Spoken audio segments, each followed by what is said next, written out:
welcome back, everyone. Welcome back to another day, another week, another edition of the WardiTV Monday, number 23.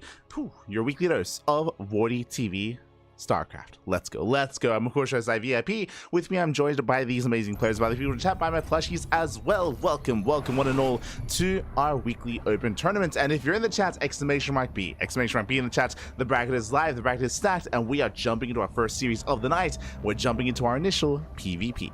Let's go. And spawning in the bottom left-hand corner of Leylines, we have the blue Protoss player, the blue Protoss from South Korea. It is Rebellion. And spawning in the top right-hand corner, we have his opponent. We have the yellow Protoss player from the land of the Netherlands, representing Shopify Rebellion. It is herO. Let us go. And if you're in the chat, you know what time it is. It is Gamba time. Predictions are open. Place your bets on who you think will claim the series. Best of luck. Best of luck in the chat as we settle into our PvP. Oh boy, there's a lot to get into, and we'll be going over the bracket ourselves after this series. For now, though, we're going to be focusing on our initial matchup here, and I'm ready. I'm excited. Honestly, herO is a rarity here. We rarely get to cast herO. He's not the most active of players anymore, so I'm happy to see him, happy to indulge in some captain action. Let's go, baby, let's go.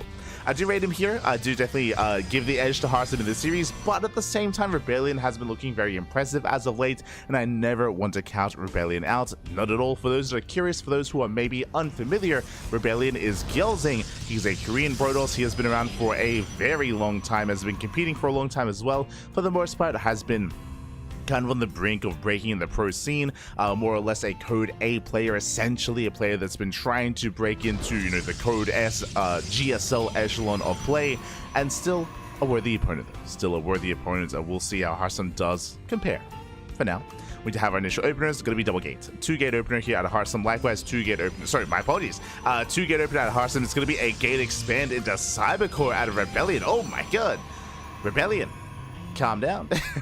Okay, so Rebellion is going to be opening up more economically here. He's going to be cutting corners, and herO is going to be tempted to be aggressive, to punish the greed of Rebellion.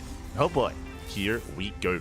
Back at home, we have again our initial 2-gate opener. From here, we could try to proxy across the map. The second pylon, though, has been placed already. Rebellion does confirm that for the time being, he is safe. This can still turn into an all-in. We'll see how herO does respond. My eyes are on this probe. My eyes are on this probe. Again, yep, there we go. What? One base all-in. Again, the reason why he's responding in such a way is because Rebellion opened up hyper greedy. Just a really greedy opener out of Rebellion, skipping out on his Cybercore, delaying the Cybercore, delaying the Robo, delaying the Gateway, delaying everything. Rebellion will scout though, and he will confirm the pylon. He confirms the all-in. He knows. Okay. First step is done. Rebellion, he knows that herO is going for the one base all-in. Behind this, Gateway's on the way. We have another Gateway across the map. It's going to be 4-gate aggression or 4-gate all-in out of herO. And Rebellion, knowing it's half the battle, but defending is the other half, and he needs time for the Robo. Robo is on the way, Immortal as well. He needs a little bit more time here to prepare, to get ready. As we have our shield battery being thrown down, Stalkers are amassing, are getting set up. And so far, again, herO, he has the higher Stalker count, is pushing in, up. So far, the shield battery putting a lot of work, but only one shield battery, and the shield battery is already out of energy. Yeah, it's already out. We have another shield battery on the way. Again, Rebellion needs more time. herO going for another warp in. Warps in another wave here of Stalkers. Is going to be committing up to 7 Stalkers already against 2. Another shield battery on the way, but again, they might just be too late. As the pylon does fall, Immortal does arrive. We need the Immortal. We need him. First Stalker gets locked down, and herO is breaking through, takes down the first Stalker, going for the second as well. And now going for the Immortal. And the Immortal can barely hold its own here, survives a little bit longer, does eventually fall. And it's just too much. It's too much, man. It's too much. As herO, he has broken the defenses here. The workers are going down one after the other, going for the final Stalker as well. And with that, herO, I should say, Rebellion, he asked herO to all-in him, and he did. And, and it worked. GG gets called. herO takes game number 1. GG. Again, Rebellion almost asking to be all in, cutting corners and being hyper greedy. Hearthstone, he's like, okay, sure. You want me to all in you? We'll do it, papi. We'll dance. And Rebellion, he was not able to hold on, not able to defend. He had a Robo and the Immortal on the way. But again, it did feel like the shield batteries were a little bit too late there in the defense. We saw that the first shield battery was already tapped out of energy already to begin with before the main fight even began. And he was overwhelmed. Was overwhelmed in the end. GG, well played. Hearthstone takes the lead. And now we are getting ready for game number 2. Let's go. Let us go. We'll see if Rebellion does temper himself. I would imagine that Rebellion is going to be opening up in a more a more standard fashion this time, and calming things down and potentially delaying his own delaying his own expansion in favor of extra gateways. I would hope so. Otherwise, we could see a reversal. Instead of hyper greed out of Rebellion, we could see an all-in. I'm ready for it. Let's go. I am ready for it. And so now jumping into that second game. I can't imagine we're going to be seeing another economic opener though out of Rebellion, especially not on Whispers of Gold, as that is going to be our next map. We're dropping in.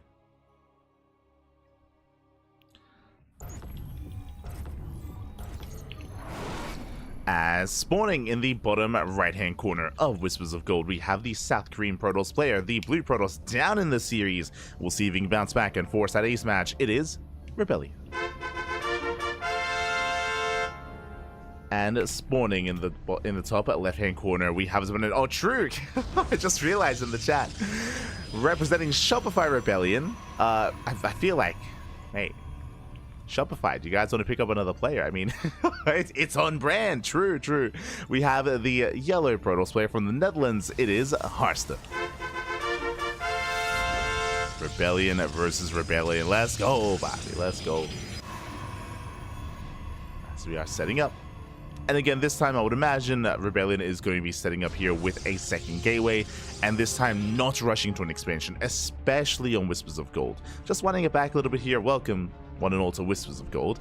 This is a rush map. It is a very small map. Short rushes is by ground. Very indefendable natural third and fourth base. Very difficult to defend, I should say. Not indefendable, just really, really difficult. It does favor the aggressor here, so I would imagine we're going to calm things down, and we're going to open up in a more standard fashion. As I say that, a 2-gate opener out of Hearthstone, and Rebellion, he's doing it again. God damn it. That's 1 gateway into what? No second gateway, no Cybercore. Gateway into Nexus. It's the same build. It's the same build out of Rebellion, and once again, when Hearthstone gets across the map, he's going to see this, and he's most likely going to proxy. Already, though, setting up a pylon. Now, this is actually going to help Rebellion here. Hearthstone, he doesn't scout. He does not scout. He sets up a proxy pylon here on the right-hand side. This looks like a prime location for a proxy Stargate. If this is a proxy Stargate, this is not a one-base all-in. It is a way to deal economic damage, and that means that Rebellion should get away with this build. So Hearthstone is blindly opening up Stargate, and this, I want to say, is going to favor the Korean Protoss more so. Never mind. Never mind. That was if it was a Stargate. It's a Robo. It's a one-base all-in. Hearthstone is doing it again. Different variation of one-base all-in, but a one-base all-in nonetheless. And I have to favor Hearthstone here. I got to favor him. Rebellion, I wasn't too convinced in his defense last game. We'll see if he can fare a little bit better this time. Safety shield battery. Rebellion, he does confirm across the map that the pylon is missing. He knows that something is wrong. He knows that something is up. Oh boy. And he will be scouting with that hallucination. We'll confirm, and behind this we need a defensive Robo. That's the big thing we need right now. There it is. Robo's on the way. So Rebellion, he will have some immortal production available to him. Likewise, additional shield battery is also going to be required. We saw how that one shield battery just was not enough last time. Scouting, he does get eyes on the Adepts. Is aware. Is aware of the Adepts.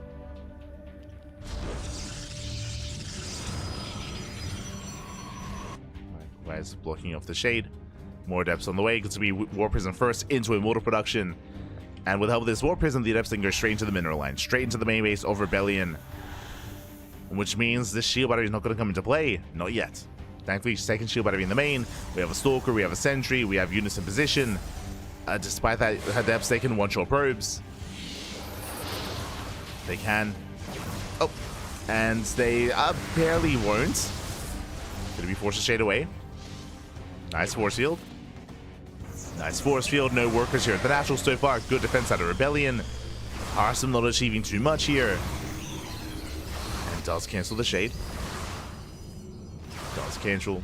Sentry will bring in. Has that force field available. Oh. Takes down the shield battery. And yeah, from here, I mean, Rebellion, he has to go down to the low ground if he wants to save that base. Otherwise, it is going to be forfeit. It's going to go down. Yeah, Rebellion, he is abandoning that low ground. I mean, he cannot push down. He cannot push in. And the base will fall. Now, the question becomes, does heroSym expand? Does he expand from here, or does he try to force the issue up the ramp? Has high ground vision, gets a pylon, not bad. Takes down a pylon. Can go for the gateway. Can chip away at this wall. And again, there's just not much that Rebellion can do here. Yeah, there's not much he can do. He can just sit back and watch as his gateways are going down. Oh, nice force field, but again, we have the War Prism. Cyber Core is under threat. And Rebellion, he has to try to break out here. Can he save the Cyber Core? So it's not going to happen. Cyber Core goes down as well. Do you hear Rebellion getting across the map with his own War Prism? heroSym does expand. I think this is a really mature decision here. Like, heroSym doesn't have to force the issue. He can just chill, back off, expand, saturate his natural. He doesn't have to try to force the all-in and try to break up the ramp. And with that, he's just pulling Rebellion apart. Gets 2, 3, 4, 5, 6 probe kills. A solid start for heroSym.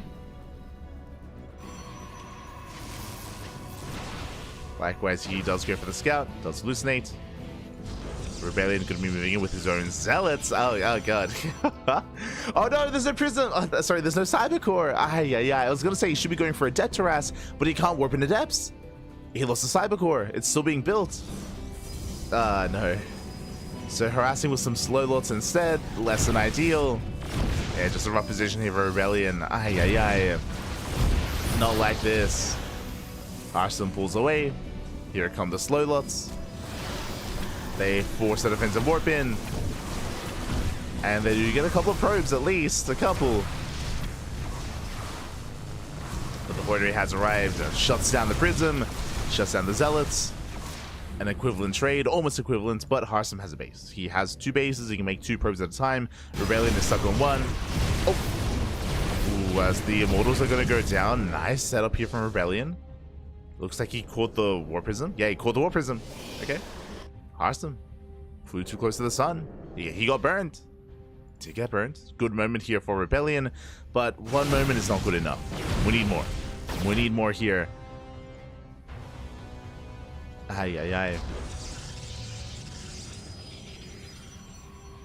So Rebellion does move out.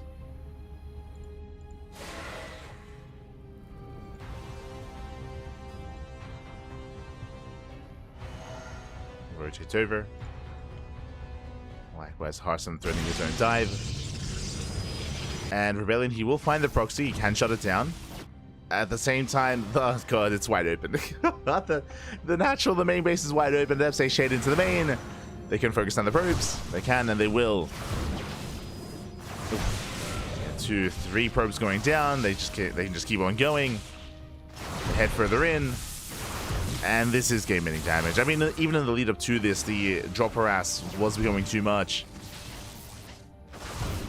And all that heroSym needs here is shield batteries. All he has to do is just defend, just survive. Just turtle up on 2 bases, get the shield batteries up and running. Get into upgrades. Blink, +1.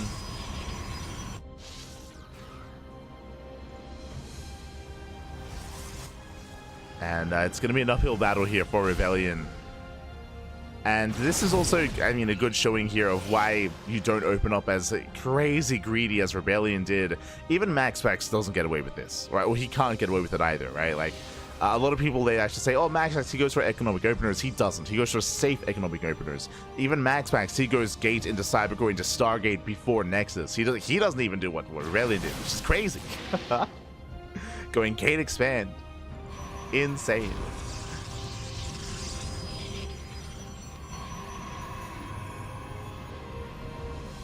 from here. Really, Rebellion, he's hoping for Hearthstone to make a mistake. He's hoping for a mistake. He's hoping for a slip up here from Hearthstone. And there's a chance that maybe Hearthstone, just like we saw previously, it happened a little bit off screen, but if he goes for another drop into the main and loses the Warp Prism, if he goes for a counterattack and maybe commits to a shade that he shouldn't, or as Hearthstone moves out, Rebellion moves in and is able to counterattack and get into a mineral line and then recall back home. There are some like specific situations or scenarios that can play out in favor of Rebellion, but it's not easy. Okay, Bay. I see you. we have the Bay on the way. Disruptors. I mean, that will do it. True, true. I mean, when it comes to tech options, either going to DTs or Disruptors, both are viable options here. There, I believe, should be detection for Hearthstone. Yeah, there's the Observer. So DTs wouldn't quite do the trick, but Disruptors, they can. And there it is, first Disruptors on the way. So as a result, you can be down 20, 30, 40 supply, but if you can land a couple of juicy Novas, you can make up for that. You can make up for that, and you can take a fight yourself, even being down in supply. So this is the correct decision here for Rebellion, but he still needs more time, and here comes Hearthstone. Hearthstone is not giving him that time. He does move out with everything he has. Because his Immortals, Charge Lots, Archons as well. Here comes that first Disruptor. Yo, we have the hallucinations. Let's go. Which one is real? Which one, Papi? Let's go. It does have the Observer. So really has to be careful. Awesome is in. Never goes up. Ooh. Okay, connection. Gets a death. Gets a sentry. But does need more. Second Disruptors on the way. Shield battery out of Engie. And the Force Wheels are brutal. They lock down one of the Immortals. Yeah, the Immortal's gonna fall. Disruptor as well. No. Disruptor goes down. There's one Nova left. And it's not gonna be enough. Nova goes up. Hearthstone, he does split. Takes it over to the Archon, but GG gets called. Then Hearthstone, he will break through and he will take the series 2-0. GG. Whew. GG, well played. Hearthstone will claim the series, will advance on into the next round. Congratulations, my condolences to Rebellion. Again, it was a very short series, and it doesn't feel like we really got to see what Rebellion was made of, both in Game 1 and in Game 2. Rebellion, he was hyper greedy, gate expand, and both in Game 1 and in Game 2, he just got all in. He just, like Hearthstone, he just all in him 2 games in a row and was able to take it then and there. GG, Hearthstone does take it, does advance on. My condolences to Rebellion, and that leads us into the bracket. Let's go. Let us go. Exclamation mark B in the chat if you guys want to have a look back yourselves. Let us switch our scenes over and catch up, because there's a lot to get through. There's a lot to go over here. From the top, oh, actually, I should message the players first before I get left behind. No.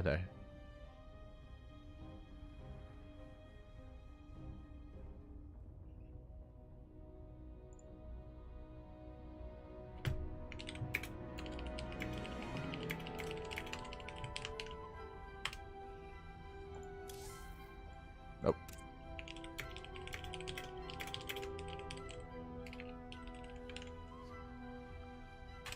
Beautiful. Okay, from the top, we do have Clem. We have Clem waiting for the winner of Goblin and Percival, as they are locked in a PvT. So best of luck to Goblin and Percival. That could go either way. Clem is the #1 seed of the tournament, and he is going to be primed to make a deep run here. We'll see if anyone can slow him down. Scrolling down, we have Skillus. Skillus takes down Hacker's top 2-0. Luciano does... Ooh, fall to Trigger, as there was no match there. It was a walkover. A little bit surprised that there were some series that were actually faster than ours, so GG. Shout out to Nikita. As Skills is up against Trigger in a PvP. Best of luck. Scrolling down, we have our next series. Hearthstone takes on Rebellion, and Hearthstone is up against Solar in the next round. For those who are unaware, Solar, I believe, is the only Zerg player in the entire bracket, so this is why we did pick this series, because we wanted a little bit of diversity. We wanted to cover a Zerg player while we could, before we indulge in the rest of the PvPs and PvTs. So best of luck to Solar as the only Zerg. Scrolling down, we have a Classic. Classic now begins Nickrat in the second round. Nickrat was able to bring down Hatsu 2-0. Now, the face zone for the round 16. Scrolling down, we have MaxPax. MaxPax winning for the winner of Geralt and Shameless. Ooh, that's going to be a spicy PvP. Best of luck. Best of luck in that Protoss versus Protoss. Scrolling down a little bit further here, we have our next matchups. We have ByuN. ByuN takes down Prome. Creator gets a walkover in the first round. We have ByuN versus Creator. Also going to be a spicy TVP. Best of luck. Scrolling down, we have herO versus Art. Winner goes up against herO. Bunny takes down nirko 2-0. Bunny gets a walkover. Jimmy. Not Jimmy. Looks like Jimmy did give a walkover. Hopefully everything is okay, as Jimmy takes down Dave Latos, but does give the walkover to Bunny, and Bunny is already in the next round. So we have our full set of players. We have our round of 32, and now we're jumping into the round of 16. And I was just reconfirming, but yes, Solar. Amongst all these players, Solar, he is the only Zerg player, so best of luck to Solar. I'm hoping that we can get some just some more Zerg matches throughout the course of this. At the same time, though, he's up against herSim. herSim is not an easy opponent, and herSim has his own quirky builds as well, I'll be honest. Does have his own quirky builds. And his own playstyle as well. And it's been a while. It's been a while since I've consistently casted herSim. Again, he's not the most active of players, but I still do remember his run at DreamHack. Ooh, was it DreamHack Atlanta in the playoff bracket? I want to say it was either DreamHack Atlanta or DreamHack Dallas. So it was one of the America DreamHacks, where we did cover him in the open brackets, and it was a lot of fun. It was a lot of fun featuring him there. I want to say he took down DRG at the time, and he was flexing some really unique PvZ is what I will say. Really greedy PvZ, but that was, what, a year ago at this point. I'm excited to see how his style does evolve. We'll see. We shall see. See how it has evolved over time. And again, we're going to be focusing on the upper portion of the bracket. So Solar versus herSim, into Classic Nickrat, into Skilless, Trigger, Clem, Goblin, Percival. Like, this entire upper half of the bracket is where we are focusing. I believe Wardy is somewhere else in the bracket. He's also casting in English, so Wardy, he's got you covered there. I would imagine he's covering some of the lower bracket matches instead, and we'll try to stay spread out at least until the semifinals. That's the plan. That is going to be the plan here. It's the hope. As both semifinals will be casted, so we'll get to the semis. We'll get there. Don't you worry. We'll get to the semis.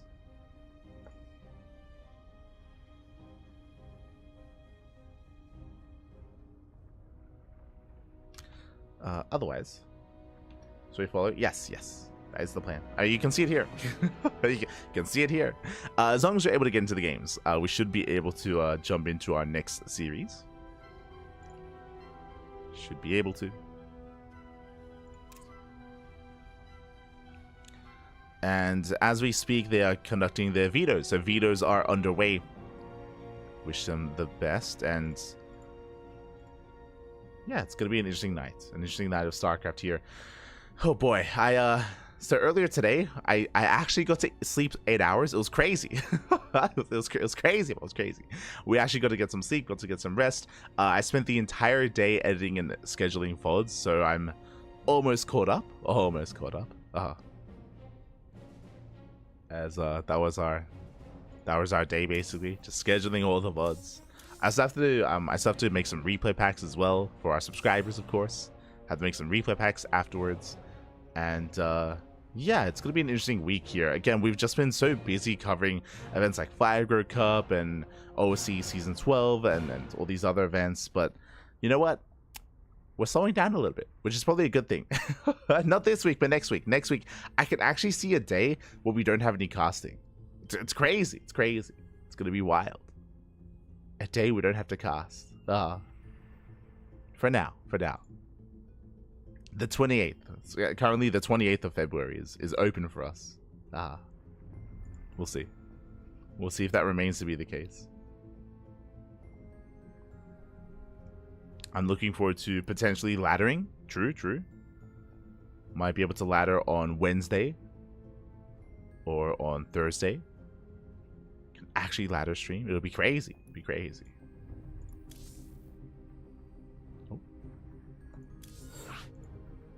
Otherwise, looks like we have our vetoes. Oh god. Never mind.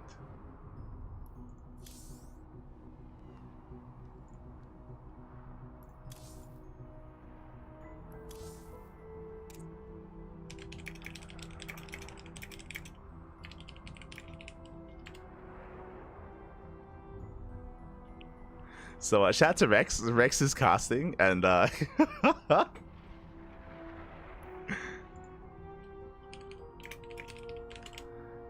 and Rex, he joined the lobby. I joined the lobby. Sola joined the lobby, but we all found ourselves in we all found ourselves in Percival versus Goblin, and we're like, hold on, what's going on here?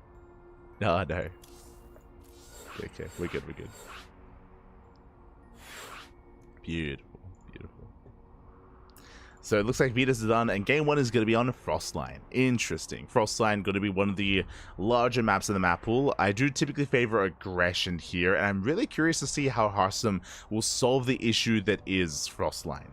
I feel like we saw it quite a bit over the weekend when casting players like herO, casting players like Classic, just having a really hard time. I think it was during the KSL, just having a really hard time dealing with aggression on Frostline and struggling to maintain a 4-base economy.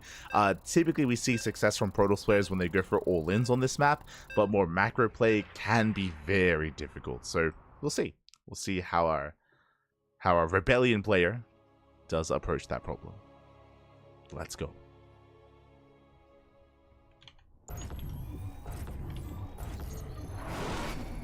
As spawning in the top right-hand corner of Frostline, we have our South Korean Zerg player, the blue Zerg representing Team Falcons. It is Solar.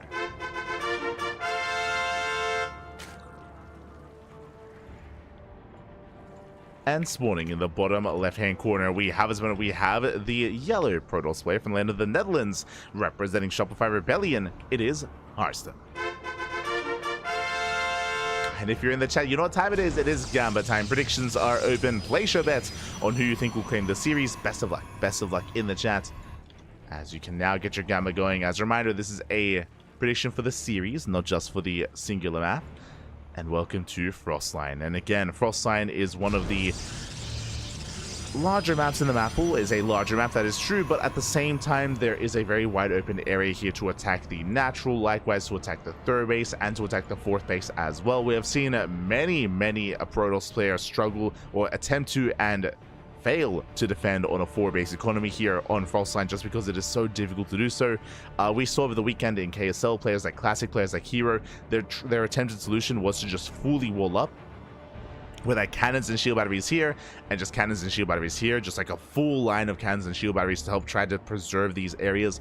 The reason why you would have to do so is that there's just so many angles of attack here at the 3rd and at the 4th base as well. Just really wide ramps, really open spaces. More importantly, this base here is isolated from the northern base as well. Like, they're very spread out, they're very far apart, and it can be difficult to rotate with these Zerg armies specifically. It's hard to keep up with the movements and be in position in time.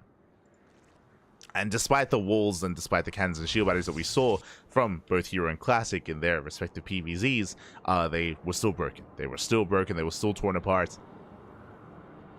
So we'll see how Hearthstone will approach this. Again, both herO and Classic, they were going for more macro games, and they were building up to like a 4-base economy and settling in. We don't have to get there. We'll see. We shall see. As of now, we have a Stargate opener out of Hearthstone. Okay. Stargate into Oracle into standard opener. Likewise, Solar, hatch gas pool. Hatch gas pool into a 3rd base. Pulls out of gas. Gets link speed. So far, so good. So far, everything is looking as it should. Spreading that creep. And again, at least in years past, Hearthstone, his PvZ used to be very greedy. He used to go for much faster 3rd bases, even before the first Oracle, even before the Stargate was done, and would try to cut corners. Looks like that isn't the case here, which I stand by. Like, again, it can be quite difficult already here on Frostline to defend. You don't want to make it even harder on yourself. But I know that Hearthstone, he's more willing to be more experimental with his play. Actually, was the last time that I casted Hearthstone back in DreamHack? I'm curious now. I've piqued my interest. Like, hold on, as it is going to be Oracle first. Sorry, I need to know this. Adepts is setting up Oracle as well. Hold on, I'm just going to our YouTube channel. As Double Adept does threaten the shade. Oracle towards the natural. Queens are keeping up, and so far so good. Solar does deflect.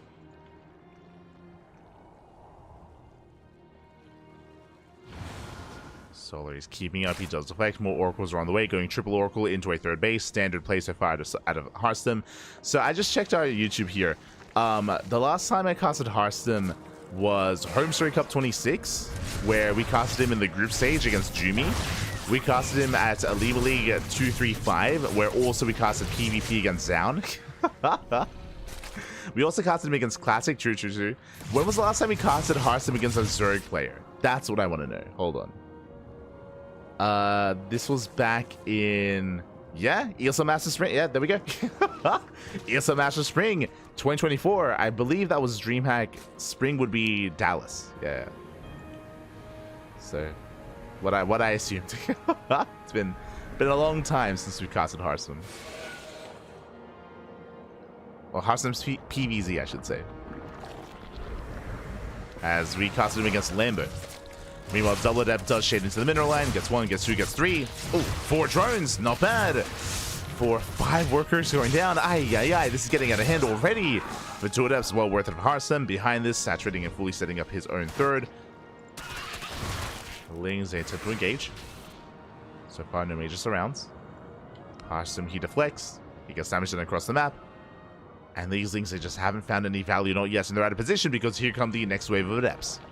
Right into the mineral line. Solar, he's out of position. He's racing back home. And more drones are falling.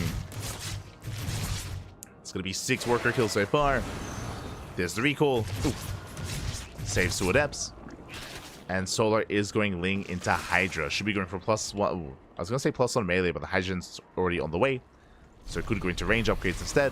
Regardless, Ling Hydra for Solar. He's skipping Roaches. And Hearthstone, he's building up his forces. Once again, fanning out with a couple of Stalkers with Adepts. Applying pressure. Catching out active tumors.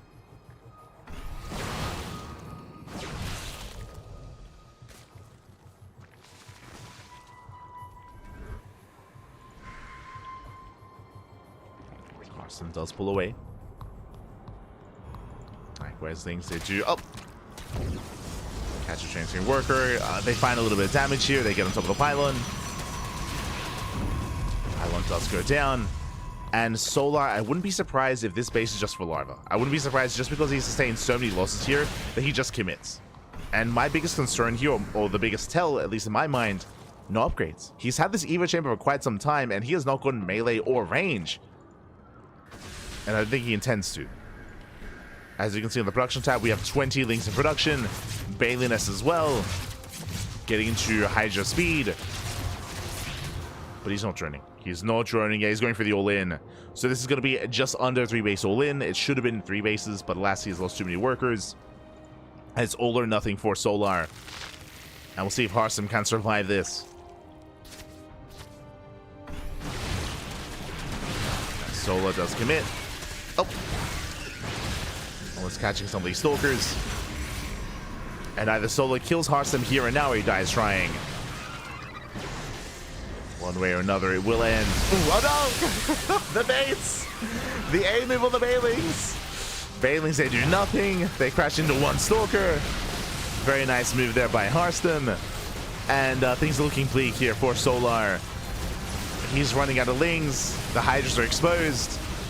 Stalkers, they can trade well here. They can, and they will. There's a shield battery. I'm sorry, there's the NG overcharge on the shield battery. Hydra's trying to force their way in. But again, we're running out of Lings. And without Lings, these Hydras are so vulnerable. They're so exposed. Hearthstone is so close to breaking through. Okay, there's a pulsar beam. Both Oracles go down. And Solar, does he have enough? Up, up. Oh my god, it's so close. It looks like he barely does. He has enough. Takes down the Stalkers. There's 2 Stalkers remaining.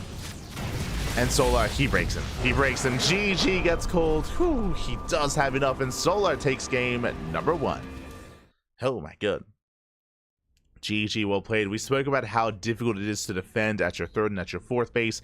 As you saw here, when Solo was pushing into that third base, he was attacking with every single Hydra. He had a massive concave that he could actually make use of because of how large the third and fourth base are. So he was able to have just the most amount of DPS available there with all those Hydras, with that all in. He barely broke through. It was close. It was a very close fight between Solar and Hearthstone barely didn't have enough. He did force the all in out of Solar, and Solar broke through. GG. GG, well played. Solar does take the lead in the series, and we'll see if Hearthstone can recover jumping into game number 2. Now, what I will say is that future maps, our next map here as we're loading into ley lines, it is more defendable. So if Hearthstone were to get another lead, if he were to kill workers again and force the all-in out of Solar, this time it's not going to be as powerful. It's not going to be as effective. There is a higher chance that Hearthstone can pull off a defense, as the third and fourth base locations here are much more defendable here. The terrain is going to be helping Hearthstone more so than on Frostline. Again, these big 3-base all-ins that we saw on Frostline, like, they're very commonplace, and it's kind of what we were discussing kind of leading into that game. Here we go. We are getting into ley lines.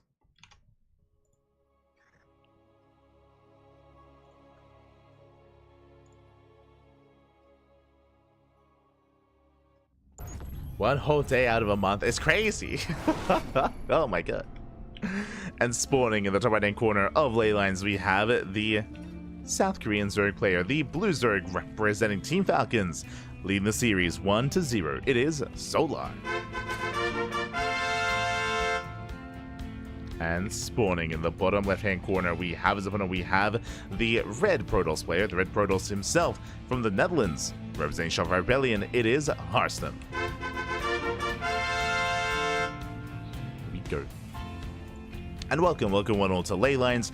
Again, when it comes to the third base, as you can see here, this time there's a much more narrow ramp coming into the third, so a defense can be constructed here that has a bigger advantage, has a concave that can work against the aggressing player. Likewise here towards the left hand side as well, also narrow ramps, narrower choke points as well, so these locations are easier to kind of be the defender and have that kind of advantage. Like because here at the northern ramp or the center ramp as well. These are features that are non-existent on Frostline. So very different map, much more defendable, and as a result, we'll see if Hearthstone is as successful early on with his aggression, with his harassment. If he is, things will be looking a little bit more bleak for Solar. We shall see.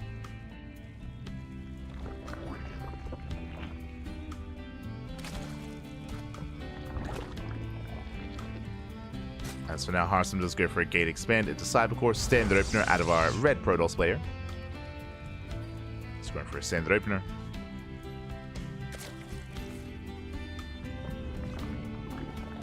Likewise, Solar just going hatch gas pool.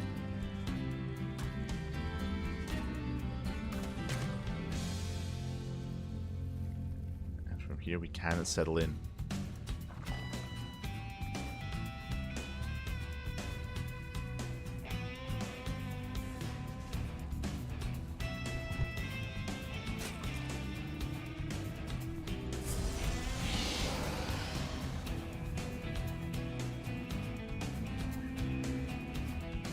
From here, it's going to be on Solar to tighten up his early game defense. Like, again, he lost, what, how many? Almost 10 drones last game? To the Adept harassers, to the Oracle harass. Like, it was borderline unacceptable. Like, it was so much damage. So much damage. So, Solar, we need to tighten things up. We need to calm down. And lock in. There's a Stargate opener out of Hearthstone into Oracle. Likewise, building up his early Adepts. Moving out. And we'll see what Hearthstone can get done. So he does threaten the shade. Does threaten the shade towards the main. So far, Solar maintaining himself. So far is keeping up.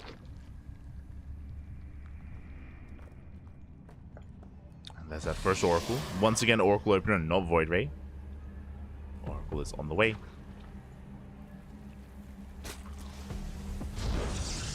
There's the expand. And no major losses yet. Solar is in position. He's got 2 queens at the natural alongside the Spore. Likewise in the main base has the 1 queen and soon to be a 2nd queen as well. So the queens are in position. And this time herO, he's actually not reinforcing with additional adepts.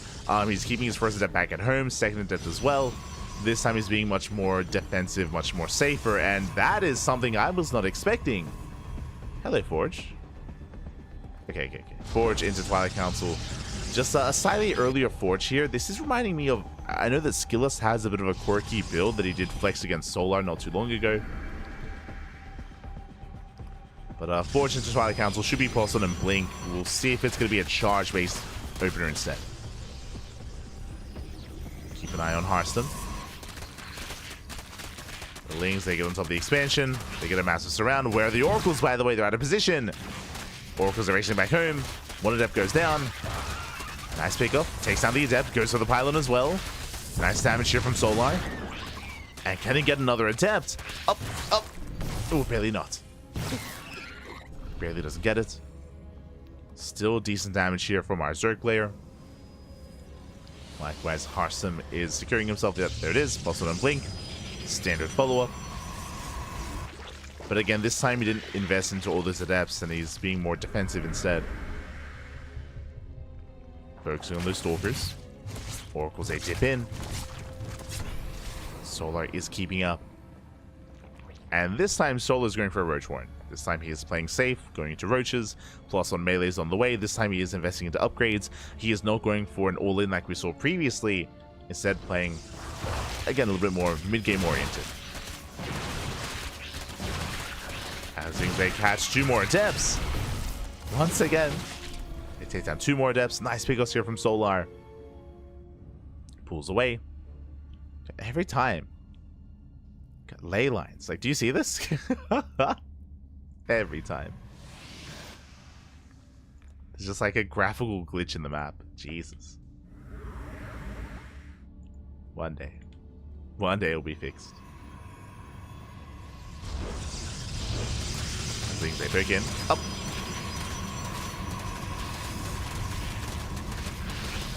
Poke in, they go for the gas geyser. Oh, force cancel.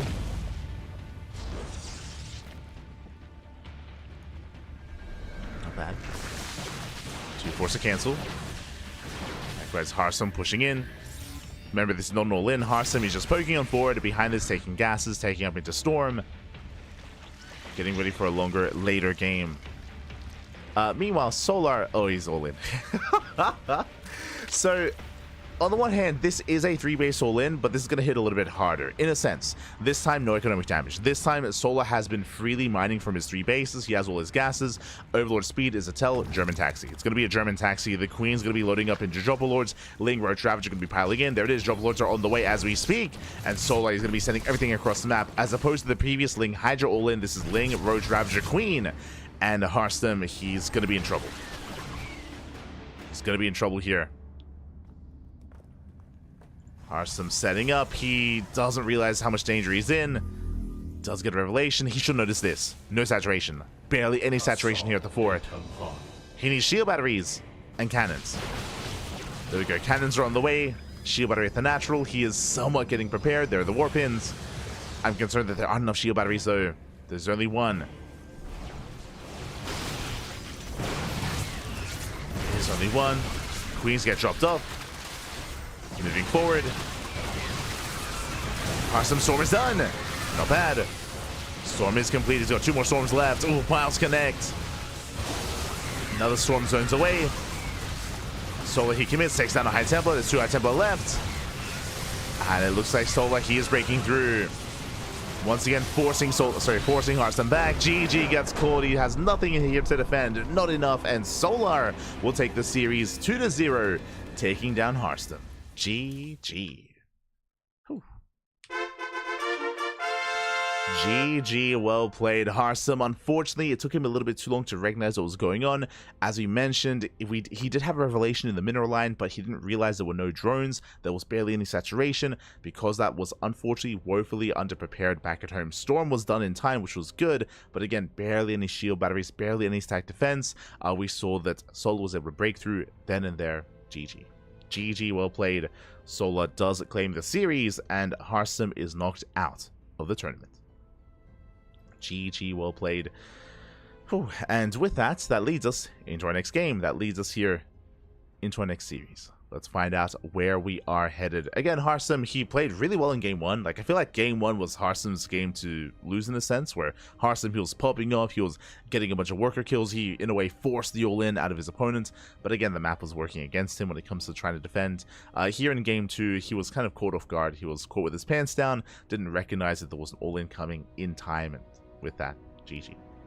GG. Solar, the last Zerg, the only Zerg. Bear that in mind. Only Zerg player in the bracket. Let's go. As Solar, he advances on into the quarterfinals, going to be facing off against the winner of Classic and Nicaract, as they are currently mid-series. They're currently locked in their own match. Scrolling on up, Goblin. Goblin takes on Percival 2-1. Big win there for Goblin. Not gonna lie, I could have seen that going either way. Congratulations to Goblin as he does take down Percival. Now he's up against Clem in the next round. Scrolling down, Skilless versus Trigger. They have begun. They are facing off mid-series. Best of luck in that PvP. And of course, we have our series Solo waiting for the winner of Classic or Nicaract. We will be jumping on that match. So we're waiting for Nicaract and Classic. We might jump in mid-series, or we'll follow them into Solar. That is the plan. That is the plan. Scrolling down here. Here we go. We have MaxPax. Oh, actually, hold on. Let's, actually, I can do this. So scrolling down, Geralt takes down Shameless 2-0 up against MaxPax in the next round. ByuN takes down Prome. We have, oh my, wait, what? wait, what? ryung? Art takes down ryung 2-0. That's crazy. That's insane. ryung goes down in the first round. My tuna. My papi. Oh my god. Big win there for Art. Art takes down ryung. Bunny takes down Nirko. And again, Bunny is still waiting in the quarterfinals for the winner of herO and Art. Big win there for Art. Very impressive. GG, well played. ByuN is up against Creator and MaxPax up against Geralt. So the Terrans and Protosses are facing off against each other. But yeah, ryung going down real early here in the brackets. I would say a massive upset there. Massive upset. Art's coming out of left field. I'm telling you, like, every time, you can never count Art out. Like, I know what it is, but like, it's like every other event, like Art, he shows up and he like gets a really big result, and then he like backs off. He has to like recharge. He like recharges for like another month, and then bam, he shows up again and just takes down another big name. It's impressive. It's impressive. GG. GG, well played. Art, he pops off. Best of luck against herO, of course. Best of luck.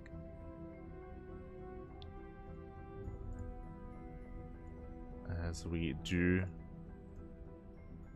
we'll head on over here and lie in wait for our next series. That is the plan. We have our round of 16. Oh. And we might have just got an update here. It looks like Classic and Nicaract, they just wrapped up. They did just wrap up. And we might have another ZVP.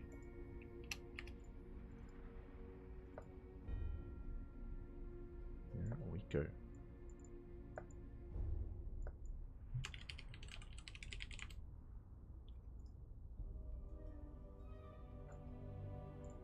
As they are currently out of game, we're just waiting for an update, and then we can jump in.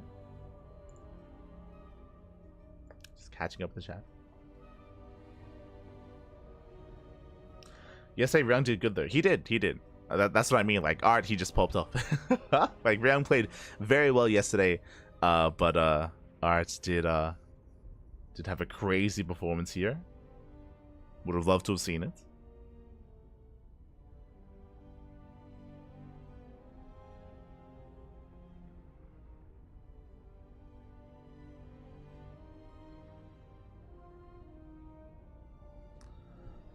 Here we go. But yeah, until then, looks like we have a little bit of downtime. Oh. Just messaging some of our players, and we're going to be going on a very short break here. I could be mistaken, but I believe Classic did just take down Nickrat. I'm only saying that because Nickrat just went offline. he just went offline, so I'm assuming, there we go, there's the update.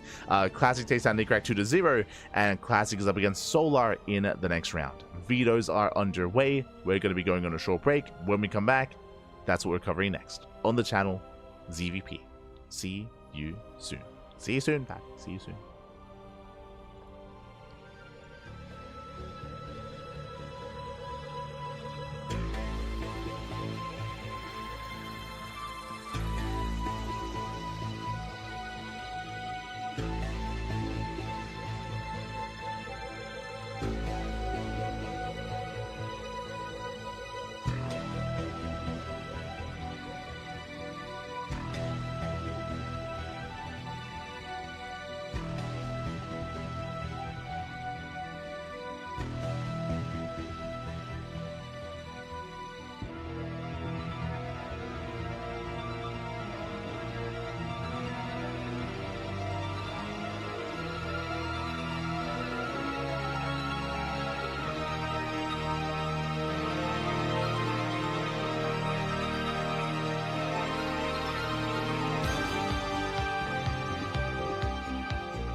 And welcome back, everyone. Welcome back to the quarterfinals of the WardiTV Monday number 23. The videos are done, and we are jumping into our second ZVP of the night. And spawning in the bottom right-hand corner of Whispers of Gold, we have our South Korean Zerg player, the Red Zerg, representing Team Falcons. It is Solar. And spawning in the top left-hand corner, we have the South Korean Protoss player, the Blue Protoss. It is Classic.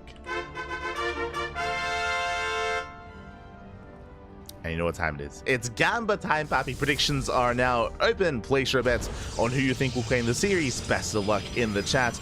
Coming into this, Solar was able to take down Hearthstone, that is true, but was able to all-in the hell out of him game after game after game. Here, I feel like we have a much stronger contender here. I'm actually going to be favoring Classic coming into this, but personally, I would love to see an ace match. I want a game 3. I want a back and forth between Classic and Solar. I want us to go the distance here. I know we can, but the pressure is on. Here we go. Here we go.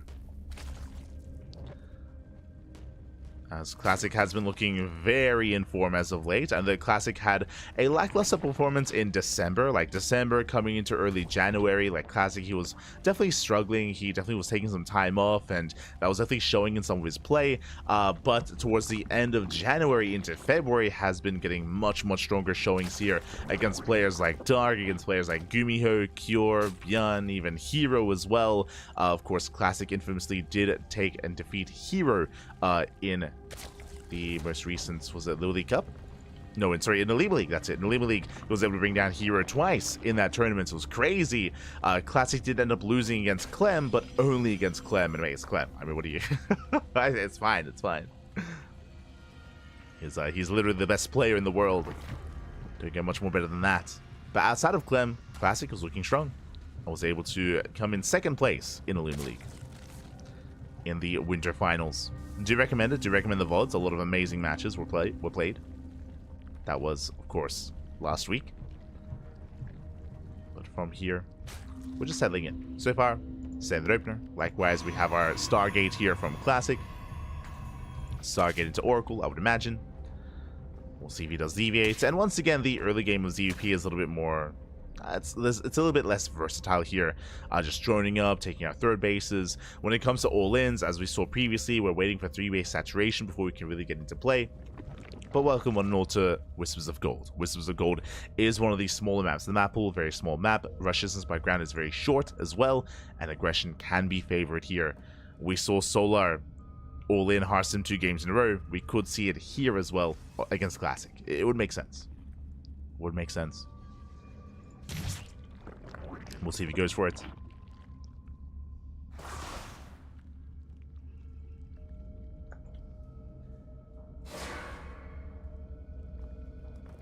As Classic does threaten the shade. And pulls away. No big commitments yet. Playing it safe. Oracle routed across the map. Overlord is pinned in. And it is that Oracle, not a Void Ray. Okay. We go. So here we're just going to be joining, going to be saturating. When it comes to our players here, again, Solar, he isn't as diverse as players like Shin or Dark. Of course, this week there is no Shin, there is no Dark, but they're typically a lot more exploratory when it comes to their play, willing to go for Nidus play at times, or go for Swarm Host play at times, be more committed into Roach Ravager. I mean, we have seen aggression out of Solar, don't get me wrong, but again, it's been very mid-game oriented when it comes to his aggression. Bit on 3 base economies. But now Adepts stay shade in. They deny any kind of mining here at the third. Evo Chamber's on the way. This should be for fast plus on melee. Into Ling Hydra. As a fast Evo Chamber and a fast upgrade typically indicates we are skipping roaches. Typically. As the Oracles, they hit the third. Up! Getting a drone. Taking quite a bit of hull damage, but the Oracles do escape. They pull away. There's that melee upgrade that we did mention. And Solar, he does hold. Losing only one drone. At the same time, moving out across the map. Ooh, there is still a safety roach warren though, so Solar, he's not cutting too many corners. I don't believe he intends to make any roaches, but in case Glaive showed up, he would have roaches available. So Solar playing it safe. Lings, they move out, they catch the Adept, they get some workers as well. 1, 2, 3 probes going down. Last the Oracles are across the map instead. Drones are falling. There is no Spore, but the Queens, they hold their own. And so far, there was 7 drone kills against 5. Classic coming out slightly ahead.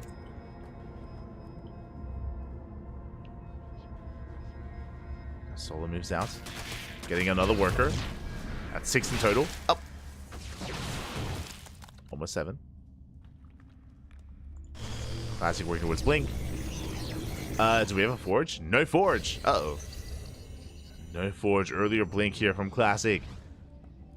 And earlier we were talking about how Solar's been hyper aggressive and is going for these all-ins against Hearthstone. That might change here. We might see Classic go for the all-in instead. The fact that there is no Forge is a big tell. He's on 5, soon to be 6 gates. Okay, taking gases. Never mind. Is taking gases. Typically, when you take gases, this is to take up in towards either Storm or Colossus. To take up even further. Towards a longer game state. Stalkers are moving out. And speaking of tech, yep, there it is. Storm. So Temple Archives into Storm from Classic. Is taking up. And meanwhile, Solar, he's going for 3-way all-in. No surprises here. Roaches are amassing. He has a 4th base just for Larva. He's cutting workers here at 63. And Solar, he's working towards Overlord speed. What does that mean? That means German Taxi once again. It's what we saw against Hearthstone on ley lines. It's what we're seeing here on Whispers of Gold. You see Classic being proactive. Forcing out Transfuse. Dancing with the army. Behind this, oh, no shield batteries. No sack defense here at the 3rd. Lings, they threaten to run by. They force back the army.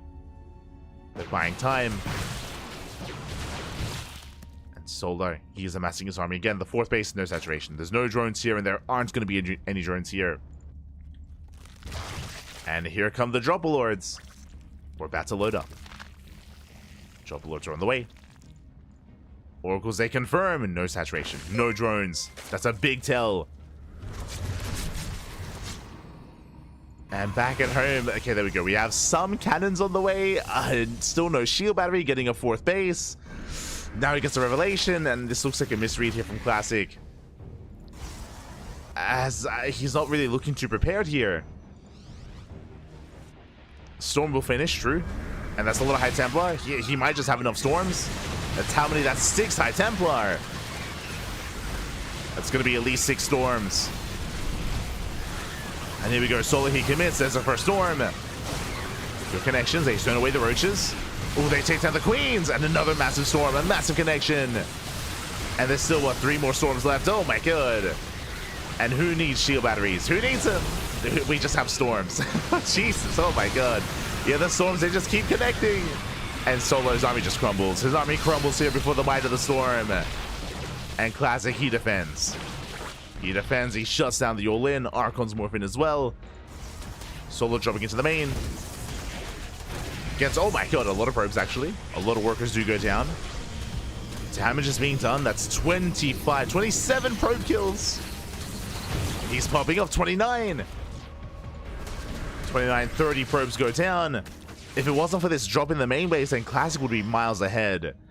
But now his economy has been crippled, losing 30 workers. And Solar, bearing in mind, he's not droning. Like, these workers were transferred. He's not been droning up. He's getting ready for the second wave, for the second all-in. And Classic, because he lost all those workers, because his economy is stifled, he's struggling to reinforce. And remember, last time in his defense, he had 6 High Templar and 6 Storms. This time, 3. 3 High Templar. He is not as prepared this time. Here comes that second push. Rocks are being knocked down.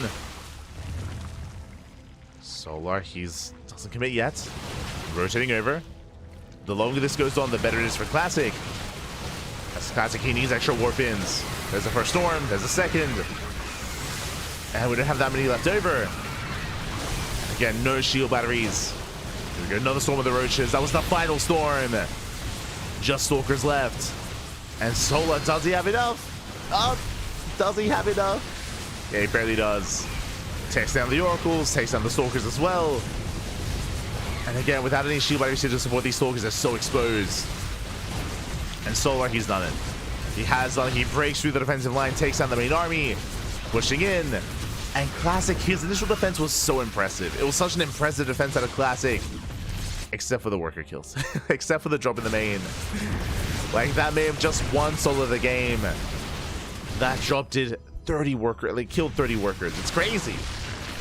And technically 23. If you remember, it's like 7 workers died in the lead up. So it's 23 pro kills. Still insane. And Classic, he cannot recover. He cannot, he will not. The motor goes down. GG, and Solar will take game number 1. Whew. GG, well played. A shaky game there, not gonna lie. It was very back and forth. Classic initially with the superior defense, with the mass storm, with the hold at the 4th base, without any shield batteries.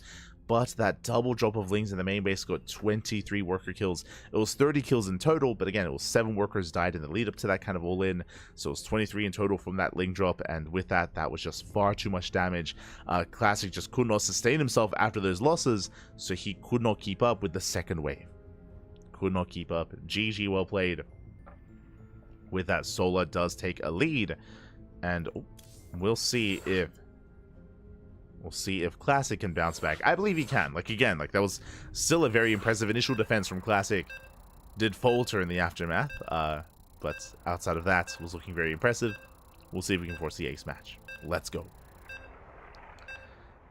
As we are getting into game number 2, game 2 is going to be on ley lines. And as we get into game 2, a big shout out in the chat. Thank you so much, Baby God. Thank you so much for the gifted sub. Kenk, oh, good. Kenk, there we go, Kenk. Thank you so much, Kenk, for the gifted subs, 2 digits, actually. Thank you so much, Baby God. I apologize for not giving you a shout out at the time during the game itself, but thank you so much. I just didn't want to detract from the game and from the all-in that was happening.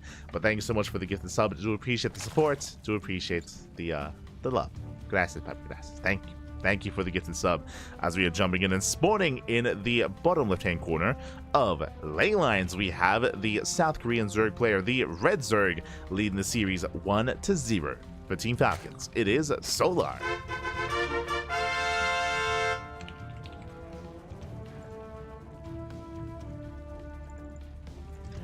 And spawning in the top right-hand corner, we have the South Korean Protoss player, the Blue Protoss, down in the series. He has to fight back here and now to force that ace match. It is a Classic.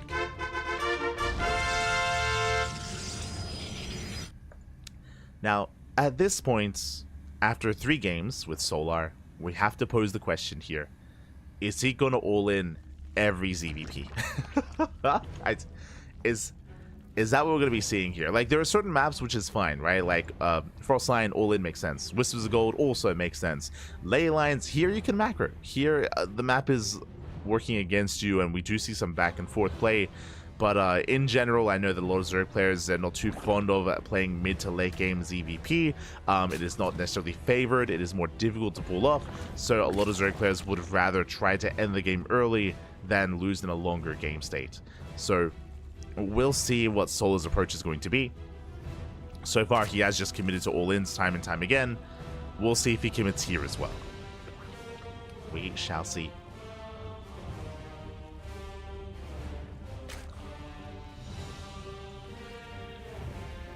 As Classic is just being as annoying as possible. Just forcing some inefficient mining. Does force inefficiencies.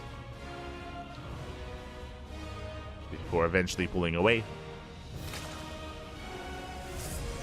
And likewise, I know we're referring a little bit to the drop play from Solar and doing so much damage. At the same time, Classic also, I would argue, in a sense, almost underprepared. You know, again, no static defense, no shield barriers to defend, to survive the all-ins. Was crazy, which is why it was impressive to see him pull it off initially, but less so for the second wave. So we'll see how Classic does adjust. For now, Stargate opener into a third base is what we're expecting once again.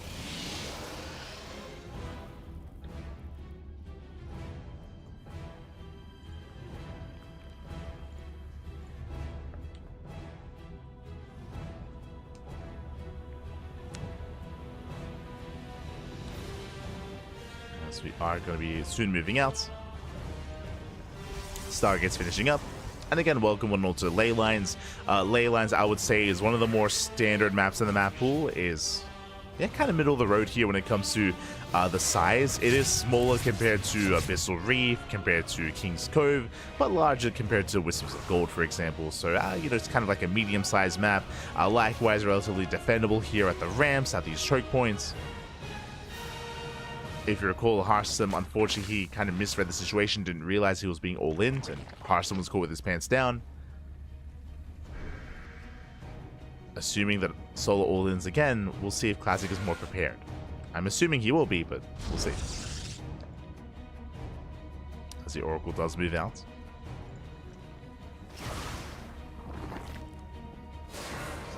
Oracle moves out. I'd up say Thread in the Shade. They shouldn't commit. Oh. As the Shade is cancelled.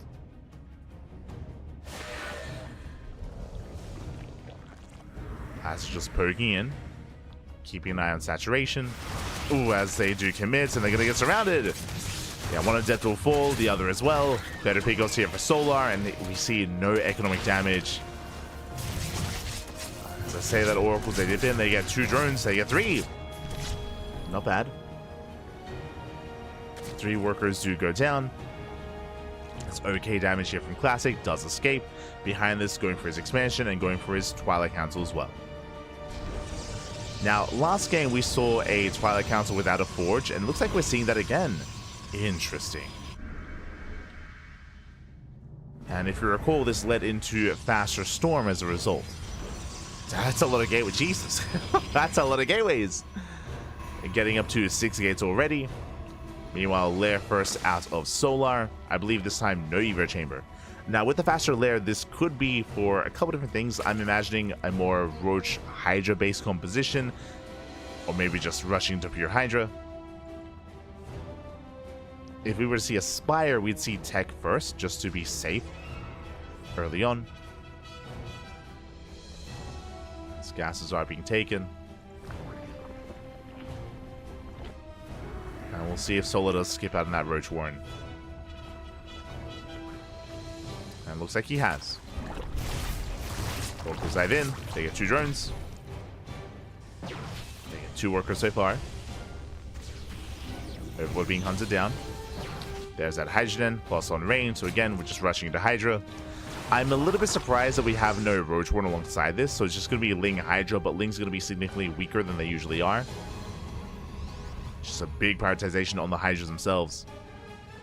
Ooh, actually, we're taking up. Okay, let's go. For the first time tonight, Solar, he is not all-inning. He's droning. He's not just on 3-way saturation. He does intend to saturate his 4th as well. Crazy. Okay. Let him cook, Pappy. Let him cook. Aha. Now, as Solar's building up, Classic is going to hit a very strong Storm timing. Now, as a reminder, remember, no Forge, no upgrades. We saw last game this led into 6 High Templar, which was quite effective defensively, but imagine that offensively instead. As Stalkers, they move in. Storm is soon about to begin.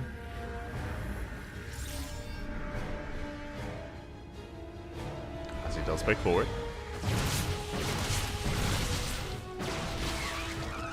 Break forward, trading with the army. Again, Classic has no intention to commit in and to try to break a base. He's here just to trade, as he's waiting for Storm. And again, the High Temple, they're already gathering energy as we speak. There's going to be a very strong timing with that Storm. And I'll be honest, I'm really concerned for Solar. Like, this is a really aggressive style out of Classic and has a really big power spike, and Solar's being greedy. Again, with that infestation bit, we have a Hive on the way, we have Lurkers on the way. He's trying to rush into Lurker Tech, and he's joining up his 4th base. I am concerned that he's being too greedy here, and I don't know if he's going to survive that timing. We'll see if he can. We'll see if he can hold. Solar is going to be in danger here. Still dancing with the army. How many High Templar? Yep, 6. So just like last game, 6 High Templar. So for those that are curious, this is the same build from Classic 2 games in a row. Last game we saw this build be more defensive. Now we're seeing it be aggressive instead. And again, it has a lot of pushing power. We're waiting for the move outs. High Templar gets spotted. Lurker range is on the way. And we need those lurkers. There they come. 4 lurkers, 5 lurkers in production. Will they pop out in time? Classic should soon be moving out. Never mind. I assumed he was going to push, but no. Classic, that is a fleet beacon. He's working towards Sky Toss. So Classic looks like he has accepted the fact that he cannot break his opponent before the lurkers are ready, which is true. The lurkers are ready just in time, which means Solar, he gets away with it. He does defend. And Classic is playing for a longer, later game. Now, because of all these High Templar, Classic he's in no danger. Like, he's in no danger of dying anytime soon or anything like that. So he can very carefully, very successfully get into a 4th base and start working into Sky Toss. And we're waiting for Solar to hit critical mass of Lurker. He's still building up. Poking forward. Classic out of position. Solar, he's going for the mineral line. Well, he's trying to, but 1 Lurker goes down. Down to 2. And brutal storms, and from 2 lurkers, gonna be down to 1. Down to 0. There we go. More reinforcing lurkers do move in. That was a big loss for Solar. Again, with all these High Templar, Classic, he's in no danger. Like, he's perfectly fine. Solar, he face checked the base and did cost him a bunch of lurkers. Solar going for a counterattack. Does go for a massive run by. Storm is in position. And nice defense here by Classic. He defends the 3rd. And Solar's taking up into the Spire. So thankfully, it looks like Solar, he recognizes that he most likely won't be able to break his opponents, and he has to build up towards that Sky Toss, or to deal with the Sky Toss. Smash is going up. Get some okay storms. Another storm popping up.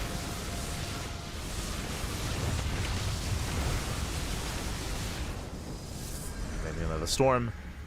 Lurkers are looking vulnerable. The first Tempest has arrived, and Solar has to get the hell out of here. Does scuttle away.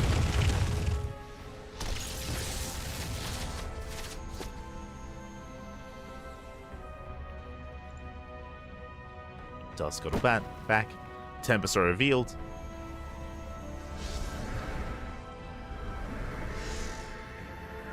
Likewise, Mothership on the way. More Stargates, more Tempests.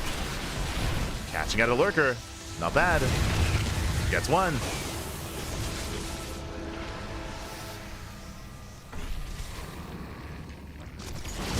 Down 1 lurker. Oh.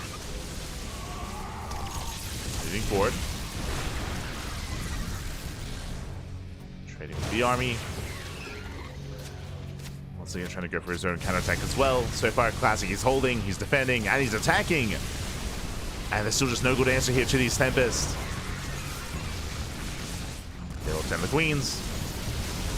Get some brutal spine shots. Immortal goes down. And Classic here overextends. Does overextend with his ground army. That Classic, he has to retreat. Whew. And Solar, he's bought enough time. To what? To Corruptors. Corruptors, they're amassing as we speak here. They're building up. Solar, he can hold his own. He can replenish those lurkers, build up more Corruptors. But Classic's army is still terrifying. Corruptors, they go for the dive. They get 1 Tempest. They try to. Oh, never mind. Tempest does survive. Corruptors being forced back. And there's the cloak. Storm of the Corruptors. Corruptors, they will focus on the Mothership at least, and a nice Powerbomb. Powerbomb goes off. The Tempest, they stack. And does Solar have enough? It looks like he does not. Yeah, the Corruptors are falling one after the other, and the Sky Toss will prevail. As we're down to... Oh, actually, we're down to 3 Corruptors. Yeah, down to only 1. It was an intense trade. But Solar is out of anti-air. He only has lurkers left. Once again, he has to retreat. Has to pull back. Zella run by the left-hand side. Does get a mineral line. Drones are going down. And more Zelta moving out. But this was a shaky hold, and Solo is trying to press his advantage. Comes in with the reinforcements. Takes out another Tempest. There's one Tempest left. Can he get it? He wants it. Oh my god. Barely won't get it though. Tempest does survive. Zelta wreaking havoc. They get another mineral line. More drones going down. But where's the anti-air? Where are the Stalkers? Where are the Archons? As the carrier falls. Again, Classic, he barely has an army. So does Solar though. Solar also barely has an army to work with. Brings up the Zealots. Does clean them up. Rogers once again, they go for the dive. They will take down, not even the carrier. GG gets called. Solar, he runs out of steam, and Classic ties up the series 1-1. We are going to the ace match. GG. GG, well played. Again, Classic, a very interesting style as well. Like, bearing in mind, both games we saw the same build out of Classic, and I assumed he was going to be hitting a timing with those High Templar. He did not. Instead, he used them to be very safe and very secure.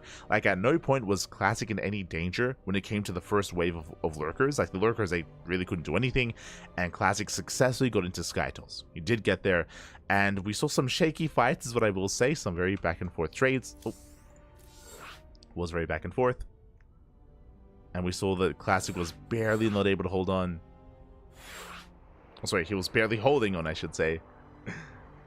With like one Tempest, one carrier. We went down to a handful of units. It was barely enough. GG. We're going to game 3. And we are loading into one of the larger maps in the map pool.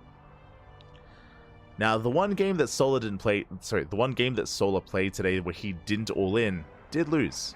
Does that mean we see another all in here? It's possible. It's possible. Oh boy. I'm also really curious if Classic goes to the same build again. When it comes to the build that I'm referring to, it's where he does skip his Forge, he does go for a faster Templar Archives, into 6 High Templar, into Mass Storm, and I guess into defensive play. I mean, it does feel like a really strong way to get into Skytals, as we saw. And again, looks very strong defensively as well. Like, game 1 still looked in favor of Classic if it wasn't for the Lings harass. It would have gone Classic's way. For now, though, we're jumping into the ace match, and spawning in the bottom left-hand corner of Amygdala, we have the South Korean Zerg player, the Red Zerg, representing Team Falcons. It is Solar. And spawning in the top right-hand corner, we have the South Korean Protoss player, the Blue Protoss. Tying up the series. Can he go all the way? It is Classic. Here we go. And again, it was a very intense and very close fight between Classic and Solar, where Solar barely wasn't able to break Classic. And again, it came down to like 2 units. It came like Classic, he went down to 1 Tempest, 1 carrier. He was like barely kiting back to a cannon, to a shield battery, barely surviving. It was very close. And Solar, he almost broke him. He almost broke Classic, but not quite enough. Catching up in the chat. Just a Swarmhost all in. Kappa. I mean, if we were casting on El Dorado, I would actually consider that. There are definitely certain maps like El Dorado where Swarmhost play is more viable. But at the same, even though I say that, even then it's very stylistic. It's a very stylistic choice. Very stylistic, as players like Shin and Dark would go for Swarmhost. I don't think that Solar would, I'll be honest. he's not that kind of player, typically. Regardless, Hatch Gas Pool, Standard Opener. Solar forced the Unnatural Natural. Forced to expand elsewhere. And we'll see if Classic can punish that. Not enough animal in Solar for Swarmhost. Exactly. See, you understand. Solar, he's not enough of an animal. He is an animal, though. Like, based on the amount of all-ins we've seen so far tonight, it's like, we can say that at least. He is an animal. But, a little bit more tempered, you know? He's less wild. He's more like a tamed beast. Less so, you know, feral. Oh, God. Is that how I would describe Shin and Dark? No. Are they feral animals? Aye. Maybe a little bit. Oh my god. Wait, what? Classic. Calm down. I think the plan there, I think he was trying to throw down the pylon behind his probe to actually escape. Did blunder it a little bit here. And we have a robo opener. Okay. You have my attention. It's a robo opener here at a classic. This can lead into a 2-base all-in, into a Soul Train, true. This can lead into a Twilight Council, into Warp Prism, into Archon drop. What do you have for us? Prism first. No Twilight Council. Are we gonna warp in sentries? What's happening here? What's going on?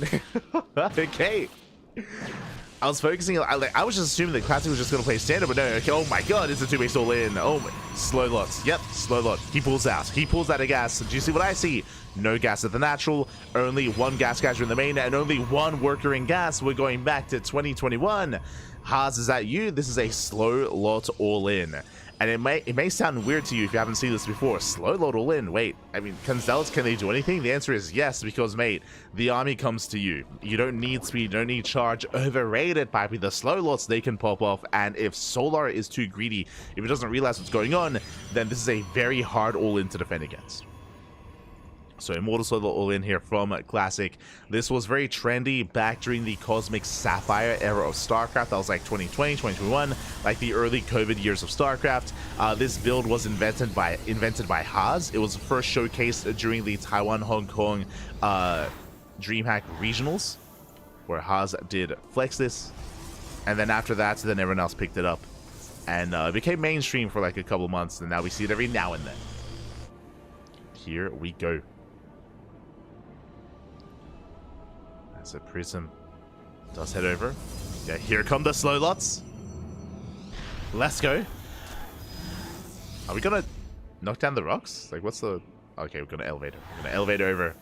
The slow lots, they have arrived. Ah, no. Slow and steady wins the race, Pappy. They're gonna be fine. Lings, they do get across map. They force the defensive warp in. Not bad. They force the defensive warp in, and we need spine crawlers. There we go. He knows. Solar, he knows what's going on. Very important here that he has time to respond. Spine crawlers on the way. Queens are amassing. Roaches are amassing as well. Solar, he will not be caught off guard. And he has to kite his heart out. As here come the slow lots. They're coming in. Lings go straight for the Immortal. Immortal gets surrounded. Does kite back. Immortal gets saved. As the army does rotate over. Headed towards the natural. Roaches are trying to keep up. So far, good kiting here by Solar. And again, it's all about kiting. He has to avoid that main fight. Once again, Lings, they catch reinforcements. And the Immortal's going to be saved. Oh, the juggling, the micro, saves the Immortal. Oh my god, it's getting so low. It gets so low, but does survive. At the same time, Stealth State get on top of the army. Queens are falling, no more transfuse. And the boys are being pulled. And Classic, has he done it? He's heading on over, he needs that Immortal. And diving on the main army. Shields are triggered. Oh, I'll pick up micro. And he does it. He breaks through. He breaks through the defense. The Queens have fallen. They were cornered. Roaches as well. That one Immortal with the backbone to the army. Still barely alive. Oh my god. One shot away from going down. Solar, can he clean up? It's still so close. Oh my god. Still so very close here. As every Queen has fallen, down to only a handful of Roaches. And Solar, he lost 10 drones. 10 drones went down. Oh. Nice force field. Locks down the army. Roaches are building up. Solar, is he holding? Is he holding on? Can he pull this off? Oh my god. Oh no, the Immortal goes down. And with the Immortal going down, Solar, he just has to kite. He can kite. He can do this. There's no more Immortal. Oh my god. It does kite back. Stalker's warping in. Yeah, Solar, he holds. He does hold despite the warp ins. I mean, the Stalkers are helping. They're getting a lot of damage done. But despite that, again, without that Immortal, there's no backbone here. There's no power unit behind the army. Classic is running out of steam.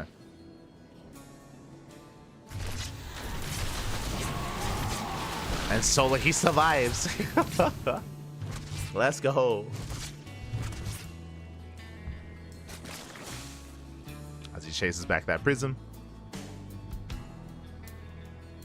Oh my god. Whew. And with that, Solar, he now has an equivalent worker counts. No lair, like the tech is lackluster. Classic back at home. Now pulling into gas. Now saturating. Immortal production has begun. And he's getting ready for a second wave. On the one hand, you could try to macro. True, you could try to macro out of this. Ooh, as Lings, they try to knock down that front door. Yeah, the gateway will fall.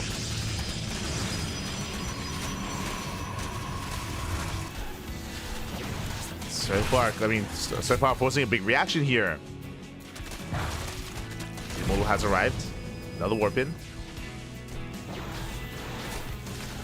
Solar is running up. Yes, we gotta be careful not to be too greedy. Oh, got transfuse. Also, the Queen goes down. Queen does fall. Nice pickup. Solar, he's getting up to 2 base saturation. Classic is still very much so all in. This time, though, with 2 Immortals. Mate, you saw how much damage he got done with 1 Immortal. Now he's got 2. 2 Immortals here for Classic. At the same time, though, Solar, the Roach count. Yeah, the Roach count is getting too high. Getting far too high here. Solar, he should be fine. He has already weathered the storm. And now he has proper saturation. Now he has a proper army as well. Something that he did not have last time. Even some Ravagers. Ravagers as well. And I'll be honest, I didn't really see this working too well. I mean, maybe with the force fields, like if he can cut up the army, then potentially there's potential.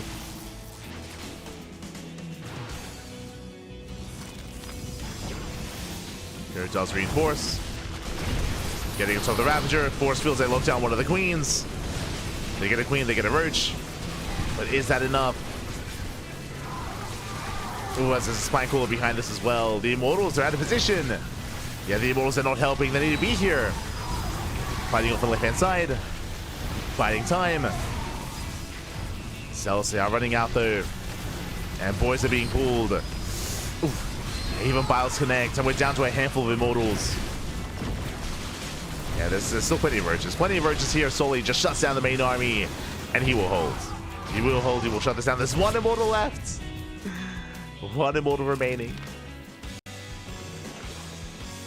I mean, again, it was an impressive attack. It was effective, but not good enough. GG gets called, and Solar, he will take the series 2-1. He will advance on to the semifinals. GG. GG, well played, Solar. He will survive, he will persevere, he will take the series. Congratulations. Again, it was so crucial that Solar scouted ahead of time. Remember, he did scout the all-in, he did confirm the slow lots, and we saw Solar respond by massing up roaches, spine crawlers as well, building up his queens. Like, Solar had precious seconds to react to the first all-in, seconds that otherwise wouldn't have been there if he wasn't as diligent when it came to his scouting. So he was able to keep up. And with that, GG.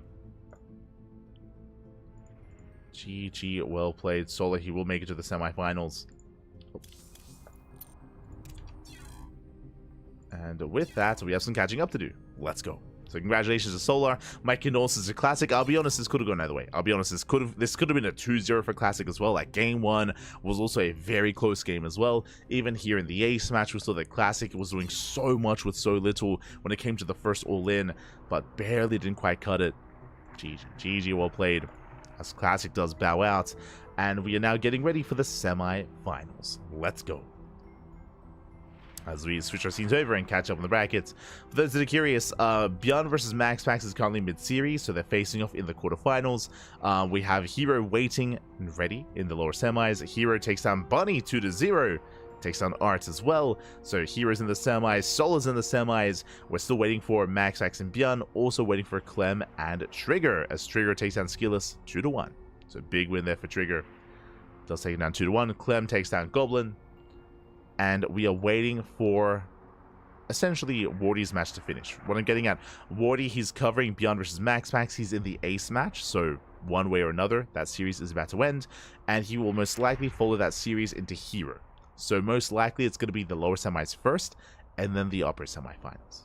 That is most likely the case. So let us set up. So it's going to be herO versus TBD. Either a Terran or a Protoss. One or the other. And in a way, we're nearing the end of the broadcast. Up next, we have both semifinals. We're going to be covering both the lower and the upper semis, and then the grand finals. So 3 series remaining. It's going to be Solar versus TBD, and herO versus TBD. Beautiful. Okay. So we have some downtime. We do have a bit of downtime. If you want to tune into ByuN versus MaxPax, bam, I got you covered.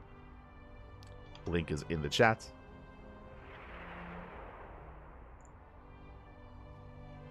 Ooh, as Clem and Trigger, they just got out of game. And I guess we could jump into... it's tempting. Like, we could jump into Clem versus Trigger right now, but I don't want to be left behind. Because if we jump into Clem versus Trigger, we might miss the lower semis. Yeah, it looks like it's going to finish as well.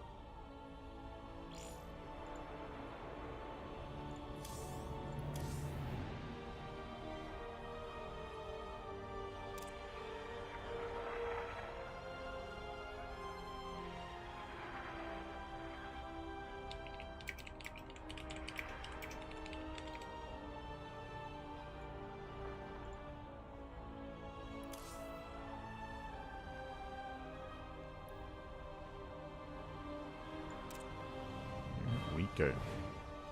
Okay, so we just got a result. So MaxPax takes down ByuN 2-1, and MaxPax versus herO is coming up next. Okay, beautiful. So here we go. Technically, I could have jumped into Clem versus Trigger mid-series, but then I'd miss out on the semis. So we're all good.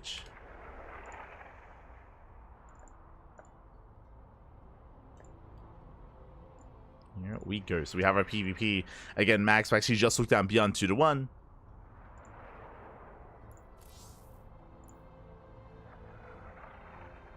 And we will be soon jumping in. Looks like our players that need some time. They need a little bit of time here, so we're going to be going on a short break. And when we come back, we will have that lower semifinals, and then we'll have the upper semis thereafter. We'll get there. We'll get there. Do we have Destiny? Will herO save us from Destiny? Oh no. Feels Team Liquid herO, man. I mean, herO, he has taken down MaxPax before. If you remember, in Master Coliseum, he was the player that eliminated MaxPax, or at least knocked him down to the lower brackets. So these two players, they go back and forth very often. And usually if there's someone that can defeat MaxPax, it's a player like herO, or ByuN, or Shin. I'm referring to a player that can stop MaxPax from making it to the finals against Clem. Like, it's usually some of these big Korean names. Dark as well. I've done so before. Regardless of how it goes, I'm hoping for an ace match. I'm hoping for a back and forth. That's all I want out of this series. But for now, we're going to be going on that break, and we'll be back soon with MaxPax versus herO. See you in a minute or so. See you in a couple of minutes. See you soon.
and welcome back, everyone. Welcome back. Whew, hope you enjoyed that lovely brutal OSC as we have returned. We have returned with the semi-finals or semi-finales of the WardiTV Monday number 23. We've returned with our PvP, and here we go. Spawning in the bottom left-hand corner of Leylines, we have the Danish Protoss player, the Red Protoss, representing Storm Gaming. It is MaxPax. And spawning in the top right-hand corner, we have his opponent. We have the Blue Protoss player from South Korea, representing Weibo Gaming. WBG. It is herO. Let's go. Let us go. And if you're in the chat, hey, Fappy, you know what time it is? It is Gamba time. Predictions are open. Place your bets on who you think will claim the series. Best of luck in the chat with your predictions. Coming into this, I'll be honest, this is going to be a hard one to call. MaxPax, he is a beast. He's an animal. He's a very strong player. Of course, he's arguably the best Protoss in the world. Likewise, so is herO. herO and MaxPax, they are number 1 and number 2. They are interchangeable at times. They both have their strengths, they both have their weaknesses, and we have seen them go back and forth. In recent memory, in recent events, we did see that herO, he did have his way with MaxPax in Masters Coliseum 8, did knock him down to lower bracket, where MaxPax did end up falling to Serral. But likewise, actually, I was going to say that we saw MaxPax have a better performance at Little League Cup, but at the same time, I believe MaxPax and herO, they avoided each other. If you remember, it was Raynor that knocked out herO in Little League Cup, not MaxPax. They actually did not play, which was a little bit disappointing because I wanted that rematch. I wanted that rematch between the two of them, and now we get it here. In a sense, it's a best of 3, not a best of 5, so not exactly the rematch that I was hoping for, but regardless, facing off here and now in the WardiTV Monday. Let's go. For the time being, we do have our setup here. We have a herO going for the gate into Cybercore, into expansion. We do have a mirrored build as MaxPax is doing the same. Stargate first out of MaxPax. herO, Stargate first as well. Uh-oh. We've been here before. So, Stargate openers all around, and our players should be confirming this. And if that is the case, Phoenix Wars. Phoenix Wars are going to be upon us. Nexus gets thrown down for herO. Nexus gets thrown down for MaxPax as well. So far, mirror build. MaxPax. Ooh, does he scout the main? He does. No, he doesn't. Doesn't know. Okay, MaxPax. He doesn't know there's a Stargate. herO doesn't either, but MaxPax is very predictable. He's very predictable here. You can make an assumption that there is a Stargate here from MaxPax instead. So herO can open Phoenix. What does MaxPax do? Phoenix. Okay, good read. Good read out of MaxPax. Phoenix opener into Phoenix opener. Welcome, one and all, to Phoenix Wars. Oh boy, this is how Phoenix Wars are made, as both players did open Stargate. Both players, they assume that the other's also going Stargate as well. And now you start, and you do not stop making Phoenixes, because when you stop, you die. And likewise, these early engagements are critical. They're crucial here. Now, herO, he's intentionally hiding his Phoenix. Oh, but alas, only for so long. Is now revealed. herO moving out with his initial ground army. We'll see what he can get done. As Adept does fall. Did have to use 2 lifts on that. 2 lifts on the Adept. herO moves out with his ground army. Shading into the mineral line. Oh, doesn't commit. Second Stargate on the way for MaxPax. Second Stargate on the way for herO. Again, committing to double Stargate Phoenix. And there is maybe a small window here. herO does have a slightly faster Stargate by a couple of seconds, but it's only by a couple of seconds. It shouldn't be the biggest of deals. So far, we're still keeping up with each other. Up! Ooh, and herO, he will lose the Phoenix. He will lose one already. And he will not get the other, and with that, MaxPax takes a massive lead, a massive advantage. 1 Phoenix lead is huge here in a PvP mirror matchup. And herO, he has to make up for that in some way. Shades into the mineral line. Gets 1 probe. Yeah, 1 probe goes down, but that's it. And MaxPax takes the lead. Does take a lead. And hero's in trouble. He is in trouble here. As being up or down 1 Phoenix can very quickly snowball out of control when it comes to the next big fight. Ooh, supply block there. Uh-oh. Big supply block here from MaxPax will delay Phoenix production, and that will allow herO to catch up. So that should not have happened here. That was a brutal supply block. herO, of course, he doesn't know. Doesn't know there was a supply block. Does stack up. herO, up, up. Trying to catch him out. Oh, losing another Phoenix. No shot. Please add another Phoenix. Not like this. Once again, herO trying to stack shots, so it's MaxPax. Trades 1 for 1. Oof. Yeah, they don't have trading here. And reinforcements have arrived. herO gets forced back. Down a Phoenix. Oh, does reinforce. We're even. Yeah, we're still even 3 versus 3. Still very tense. HP in favor of herO. Not bad. Oh, has the guy back. Bleeds out another though. Yeah, bleeds out another. And MaxPax does come out ahead in that skirmish. Barely. Whew. Barely comes out ahead.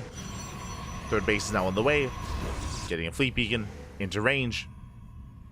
herO is not getting to his own upgrade. He's going for a third Stargate instead. Bold move.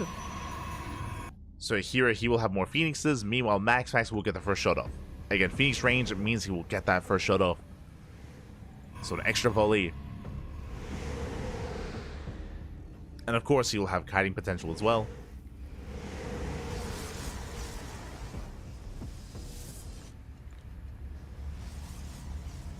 As we are building up more Phoenixes.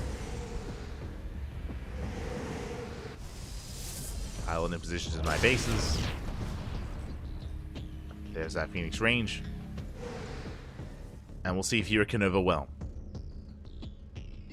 That's the goal for herO. Is to just straight up overwhelm the army. And come in with a greater Phoenix count. Still currently behind. Because of the earlier fights.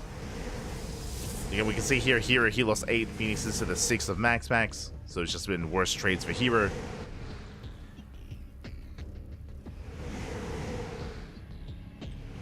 So he currently has an even Phoenix count. But once again, here he's looking for a fight. He gets spotted. Gets spotted. Does commit. Gets 1, gets 2, gets 3. Yeah, better start for herO. Yeah, here's a better start. Can chase this down. Does he have enough though? Not quite. Yeah, not quite. He's going to be overwhelmed. He can be chased down as well. Extra shots going up. Remember Phoenix range. And GG gets called. MaxPax, he will take game number 1. Whew. GG. Does take the game. Phoenix range did come into play towards the end. And with that, MaxPax does take a lead. Takes the lead, and now we're getting to game number 2.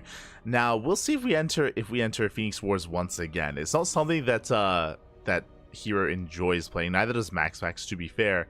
It can be very intense, as we saw.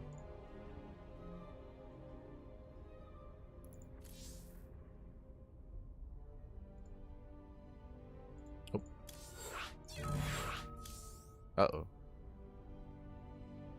Uh-oh. As we are getting into our next game.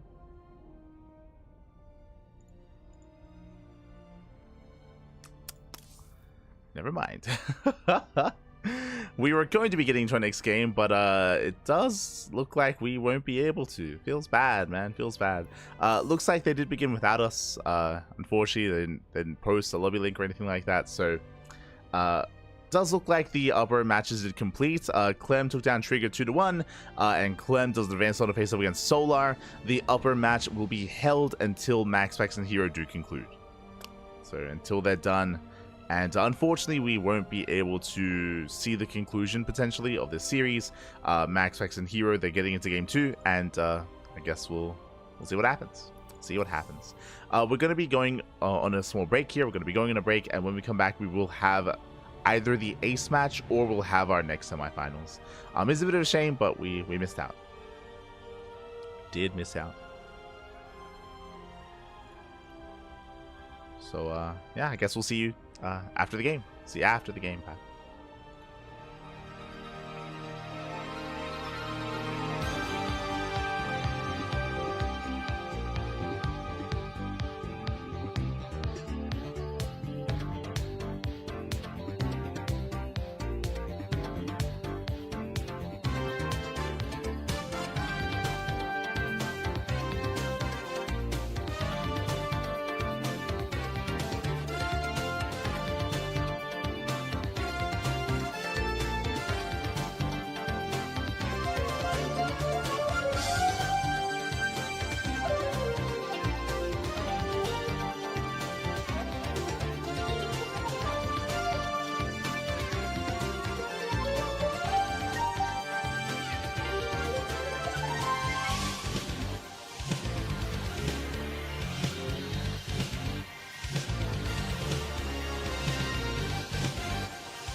And welcome back, everyone. Welcome back. Whew, we missed out on game 2, unfortunately, but we're here for game 3. We're here for the ace match. We're in the semifinals of the WardiTV Monday number 23. We are tied up 1-1, and it all ends here. It all ends on Amygdala. As spawning in the top right-hand corner of Amygdala, we have the red Protoss player, the Danish Protoss representing Sidestorm Gaming. It is MaxPax.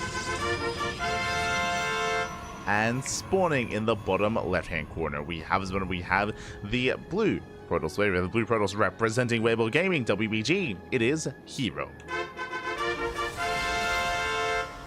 Here we go. Whew. As again, we did miss out on game 2, unfortunately. For those that are curious, for those who did not see, game 2 was on Abyssal Reef, and it was Phoenix Wars again. It was Phoenix Wars once again. herO, he once again went for the strategy of going into additional Stargates. He was able to gain a Phoenix advantage, and he was able to overwhelm MaxPax. MaxPax, instead, he was taking up into Phoenix range and into a mothership, but he was called out with a lower Phoenix count, and herO was able to overwhelm. And with that, we find ourselves in the ace match. Let's go. It all ends here. It all ends on Amygdala. So we settle in. Again, it's always a little bit disheartening when we're ever left out of a game. Feels bad, man. Feels bad. See in chat, I wonder if there's been cases where they leave their primary cast out of a game. That has happened before. Yeah, that's happened plenty of times. It's a bit of a shame whenever it does happen, but it's happened before. Typically, whenever it happens in some of these events, we're able to notice, and we just like leave, and we can remake, and we can invite, you know, Wardy or Pig or whoever got left out. But there have been cases where the primary cast was left out of the game.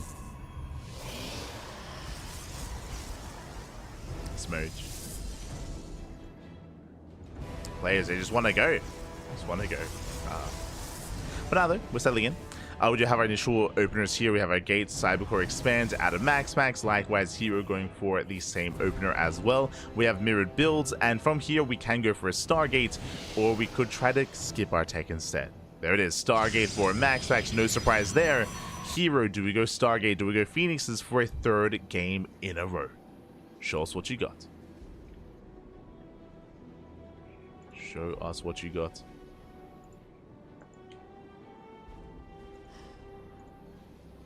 As it looks like no. The answer is no. Okay, no Phoenix Wars for game 3. Let's go. Instead, we have a proxy. We have a proxy here towards the top side. We have a second gate at home. This looks like 3 gate. This looks like a proxy third gateway and mass stalker aggression here from herO. We'll see what he can get done. We'll see if he can break through the initial defenses and get some economic damage. Until then, MaxPax, he will gain map control with the oracles. Let's go. Oracle is on the way.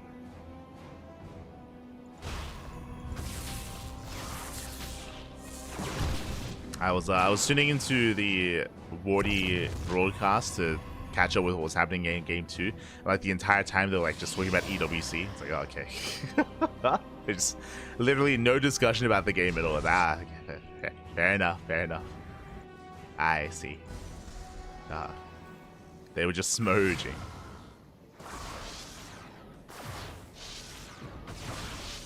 But it's all good. We at least made it into the ace match. Oracle is moving out. Adepts so far distracting here in the main. There are some workers at the natural. Thankfully, here he pulls away in time. Does pull away, and he should be able to preserve his workers. Should be able to keep up. And he will zone away. Will zone the Oracle away. Meanwhile, here comes that gateway. Does come online, and here he commits. Again, here he's not making probes. He's not saturating. He is all in.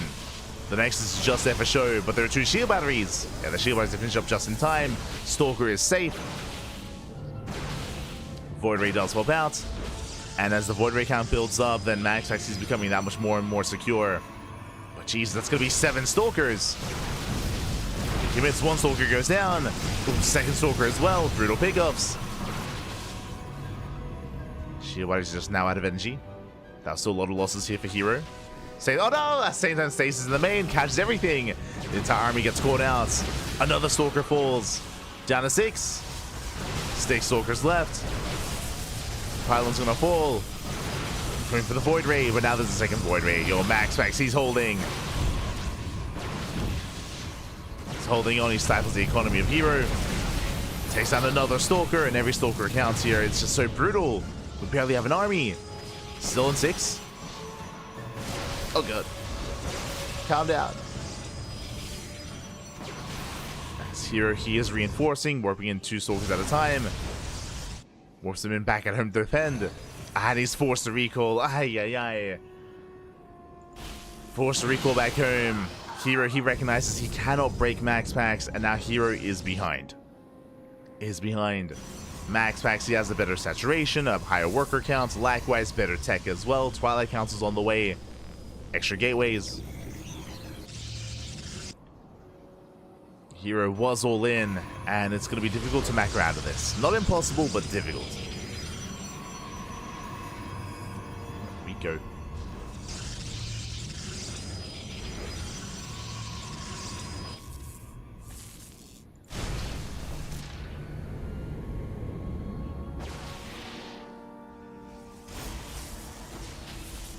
Yeah, setting up. Max action is taking a third. Knocks down the proxy. Getting into blink. Now, we've spoken about this before. In PvP in this mirror matchup, there are ways to bounce back. You can be behind, but you can pop off with Dark Templar, with Disruptors, by outpositioning your opponents with Mass Blink Stalker. There are ways to bounce back, but there's a lot of pressure here on herO. As the game goes on, MaxPax is getting further ahead. Even here, hero's supply blocked. Like, he just can't warp in. He can't make probes. Can't warp in either. Here comes MaxPax. He's moving out. He gets spotted. And hero's in trouble. I don't think he can save the third. It'll be impressive if he does. We'll see. Force field locks down 2 Stalkers. Brutal pickups. Down to 5 Stalkers. And he should knock this down. There's no saving the base. It's not going to happen. Nexus is going to be denied. Ooh, that's a cancel. And MaxPax doesn't even have to fight here. Doesn't have to, but he will. Activates prismatic alignment. Shuts down the Void Rays. Sorry, shuts down the Stalkers with the Void Rays. 4 Stalkers left. Down to 3. Down to 3 Stalkers. Oh my god. Stasis doesn't go off.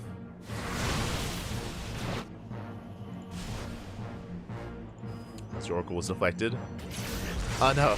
As the Stasis does connect towards the end, MaxPax is coming in. The Immortal is exposed. MaxPax, he could try to dive on the army here. And triggers the shields. Diving on the Immortal. Blink is done. And the first Immortal goes down. He gets one, he gets both. Gets both Immortals. And here he just cannot hold his own. Not anymore. Down to 3 Stalkers left. Shield battery is done. The shield battery will help. But MaxPax, he can just blink. He can just blink to his heart's content. He can micro back, preserve his army. And he has broken here at the same time with F6 Shade into the mineral line. Sorry, Oracle into the mineral line. Probes are going down, and here is pulled apart. GG gets called, and MaxPax will take the series 2-1, advancing on to the grand finals. GG. GG, well played. MaxPax, he will claim the series, will advance on. Again, herO, he had the attempted all-in there, the attempted aggression, but alas, over time, did run out of steam, did fall apart, was not able to break through, and congratulations here to MaxPax. He will claim the series. He's in those finals, and we'll see who will join him in those grand finals. Who's it going to be? Up next, we have our ZVT. It's going to be Clem versus... Oh, it's going to be Clem versus Solar. Let's go.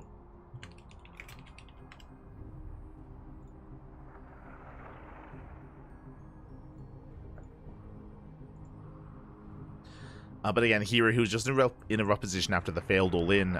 It was a really quirky all-in as well. What I'm referring to is, if you remember, herO, he made a natural. He invested into a Nexus, which was a fake, right? It was a fake out, basically. A fake Nexus, no saturation. But that was a big investment, and that meant that there were less warp-ins, less Stalkers, less to move out across the map. But also, it was a delayed one-base all-in as well, so it was a really quirky all-in, and ideally it catches MaxPax off guard without any shield batteries. Unfortunately, MaxPax, he did notice. He noticed how few workers there were at the natural, so he threw down shield battery after shield battery, was able to set up, and able to persevere. GG. GG, well played. As MaxPax is our first finalist, and we have our next series getting ready for us. Game 1 is going to be on Amygdala. Getting ready for Game 1. I imagine offline because there's people telling them to wait. Yeah, like offline, like there are offline, there are referees like in person, and they're usually on a stage. Like there has never been an issue like that before. Online a little bit different. It's all good. It's all good.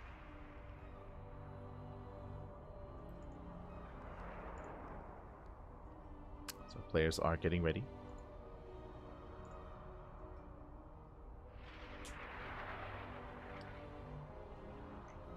Everyone sounded really salty there in the chat at least. They were just smooching. Just smooching.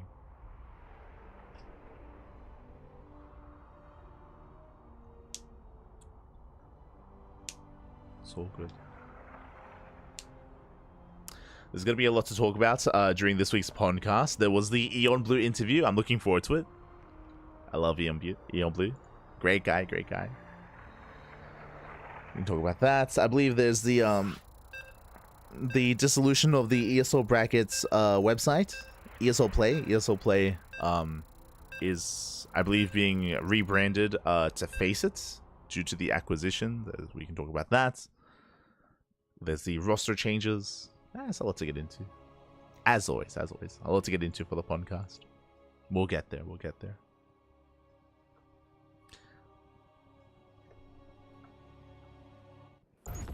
This is going to be our weekly MaxPax vs Clem. Potentially.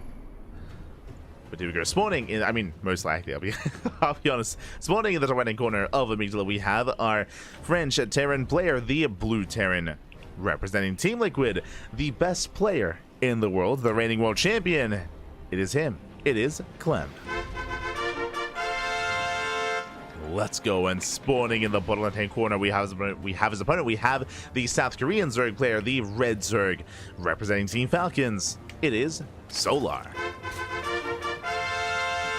And if you're in the chat, you know what time it is. It is Gamba time. Predictions are open. Place your bets on who you think will claim the series. Best of luck in the chat, as Solar has a mountain to climb. He's up against a player who has the best TVZ in the world. Clem, you don't get much better than that in this matchup. And Solar, he has to bring his A game here to bring him down. It's not going to be easy, but Solar has already achieved so much to make it this far. So big shout out to Solar to make it to the semifinals. Not an easy feat whatsoever. So very impressive play already. And we'll see if he can keep that going. Again, he had a very close, very intense series between himself and Classic earlier in the quarterfinals. He's made it here. Made it to the semis. As a reminder, Solar, he was the only Zerg sign-up in the tournament today. The only Zerg player. But hey, he's made it to the semis, so impressive. Very impressive. Here we go. Are going to be settling in. And welcome one and all to Amygdala. Amygdala being one of the larger maps in the map pool. Aggression can be difficult to pull off here. So we could see a player like Solar trying to cut corners and be greedy early on to get away with a bolstered economy here against Clem. Typically you have to cut some corners against him, whether it's a boosted economy, whether it's being hyper aggressive and catching him off guard with an all-in. We'll see if Solar can get away with any extremes. See if he can.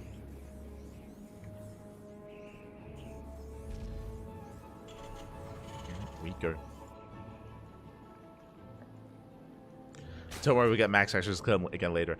I mean, you say that. I think MaxPax vs Clem is a lot more common during the European weekly, but during the Wardy weekly, I feel like it may. I mean, I guess it happens often enough. I think maybe like 50% of the time, maybe.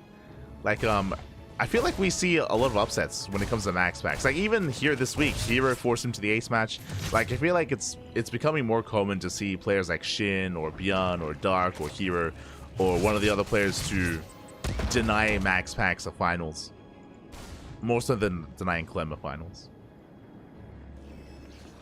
Not this week, but I feel like that happens relatively often. I think that the image of the Clem versus MaxPax finals is just cemented because of the Monday weekly, right? Because of the European weekly. Because that's like 80 or 90% of the time. I still remember their Trigger. I still remember Trigger facing off against Clem in the European Weekly like 2 or 3 weeks ago. Did happen. Big shout to Trigger.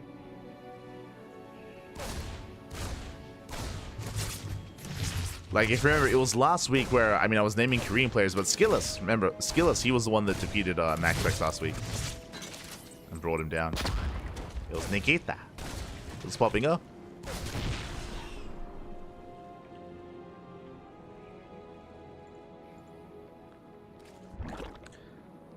From here, there. Oh!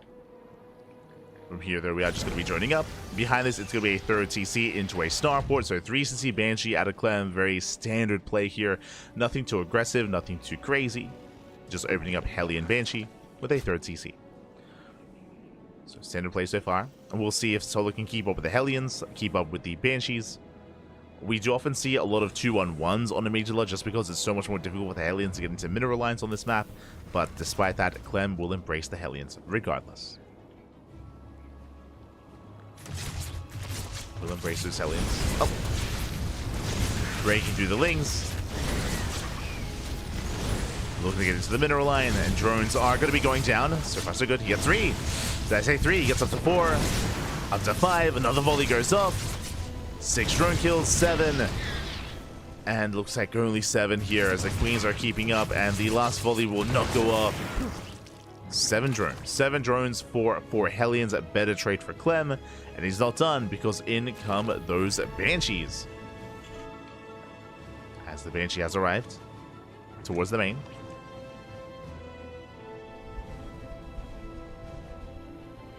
True, at least 50%. At least. True.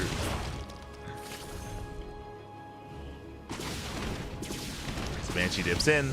Spore's not ready. Oh god. There is no Spore. Clutch Transfuse. Keeps some of the drones alive. Despite that, 3 workers go down, catching almost a transferring worker as well. That is 10 workers in total. And Clem pulls away. He pulls away. The damage has been done. Despite how defendable Amygdala is, despite that, Sola has been struggling to bleed out a lot of workers. Just now going into his lair, into his Bailey Nest, into 1-1 upgrades. So trying to build up towards that mid game. For the Banshees are still wreaking havoc. And they almost catch a Queen. Up! Oh my god. It's gonna be 2 transfuse. 2 transfuses get spent. Queen does survive. Solar holds. Solar, he does hold on. Bailing speed has been prioritized to really safe play out of Solar. Behind this, Clem saturating his third base, getting up and running. Nothing to really punish him. Nothing to harass.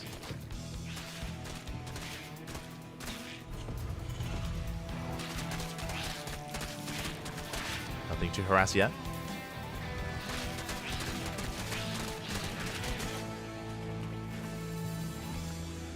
Sola, he can breathe, he can spread his creep, getting to Link Bane at Hydra. Hydra then has been thrown down. Until he comes online though, Clem, he has momentum. He's moving out, going for that 7-minute push. This is actually hitting a couple of seconds sooner. So very crisp timing here from Clem. Does move out. This is going to be hitting without the armory, so these Hellions can all morph into Hellbats. Armory just now began. But Bailing speed is not ready yet. 10 seconds away. Oh, god.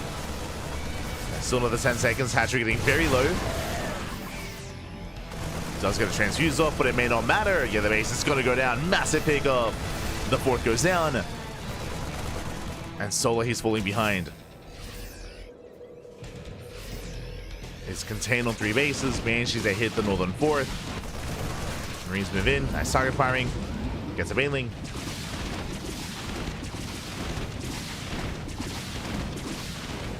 Does get a Bailing. Detection. Wardling in as well.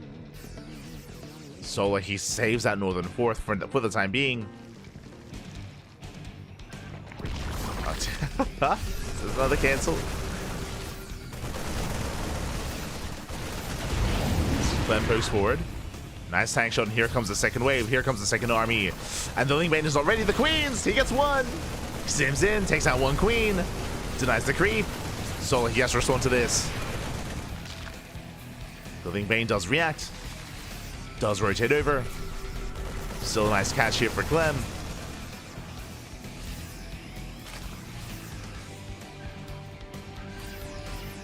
So he's holding, he's surviving. He's okay. But what I'm worried about here is the main army. The main army is going to be pushing forward. And Clem does have that supply lead. He is ahead. Solo just trying to tread water. Trying to keep up, but there's barely any creep. Marines, they stim in. And Sola, he might just not have enough here. Running forward, show some mine shots. Does that at the mines, getting on top of the tanks. Both tanks will go down, and Sola, he holds. Does hold on. Forces back the ByuN army. Meanwhile, Queens, oh, catching out 3 of those Queens. Does catch the creeping Queens. Brutal pickups. Yeah, still a better trade for Clem. Sola, he saves the base for now, but still on low HP, still less than half. No creep whatsoever. Here comes the second army. Here come the reinforcements, and this time the base will fall. Sola, he evacuates. He knows he can't hold on. Oh, the unburrow. Oh my god. Does unburrow in time, and the 4th base crumbles. And with that, Sola, he just kind of maintains his economy or his production. Stuck on 3 bases. Clem stims in. Respects the Banelings. Didn't know when they were finishing. He could have kept going. Wasn't aware of their progression. Aware. But he's still just out trading Solar here. Even taking down Hydras. Trading minerals for gas. Being a little bit greedy. Wanted that Overseer. As Sola is getting that gold base, that will allow him to sustain himself, at least somewhat. He's holding on with the gold. At least trying to.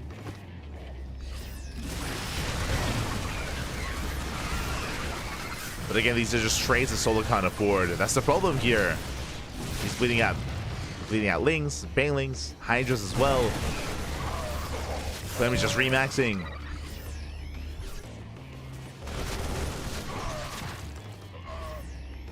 And every time Sola has that much less to defend. So as we do see Clem moving in.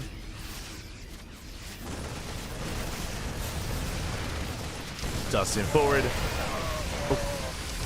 Yeah, there are no Banelings to defend, just purely Ling Hydra. 5 Banelings on the way, and without Banelings, this army can just stim and win. He can just stim in, and there's just nothing to stop him. Doesn't need a split. Doesn't need a spread. Just starts his forward. GG gets called, and Clem, he will take game number 1. GG. GG, well played. A really crisp initial timing there out of Clem. Again, that 7-minute push hit earlier than normal, and with that, Solo was barely not ready in time. Remember, he was 10 seconds away from finishing up Bailing speed. Because of that, the first hatchery went down. And that was the beginning. That was the beginning of the end. That first hatchery being killed was a brutal loss. Oh, was a brutal loss for Solar. And he never really maintained a 4-base economy from then on forward, as the aggression just didn't stop. It just did not stop. We saw that Clem, he just kept on going. He was able to just rotate between the bases, whether it was the northern 4th or the southern 4th base, and just never really allowed Solar to amass an army. GG. GG, well played. Clem does take a lead, and now we are jumping into game number 2. Hold on. It has, there we go. Beautiful.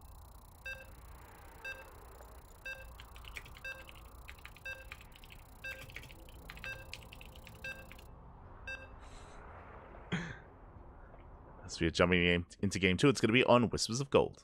Let's go. Whispers of Gold is a much smaller map, much more aggressive. What we saw at Clem on Amygdala is going to be even more favorable here on Whispers of Gold. So I'm a little bit concerned. We'll see how Solo will adjust his approach, as aggressive Terran move-outs are that much stronger on these smaller maps. Here we go. Spawning in the top left-hand corner of Whispers of Gold, we have the French Terran player, the blue Terran representing Team Liquid, leading the series 1-0. It is Clem. And spawning in the bottom right-hand corner, we have the red Zerg player from South Korea representing Team Falcons. It is Solar. We go.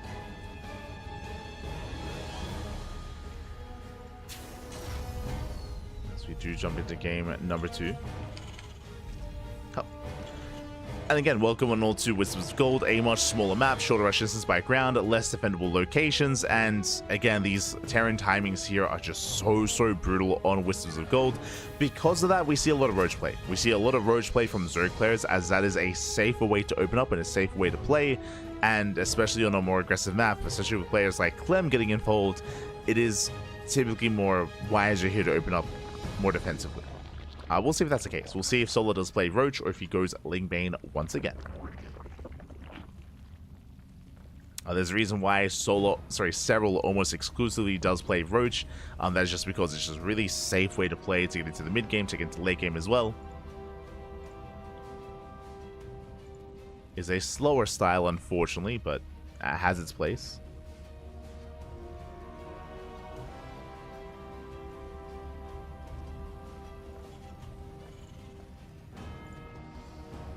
We'll see. For now, Hatchgas Pool, likewise, Rax Expand here out of Clem. First Reaper is on the way. And we'll see where this takes us.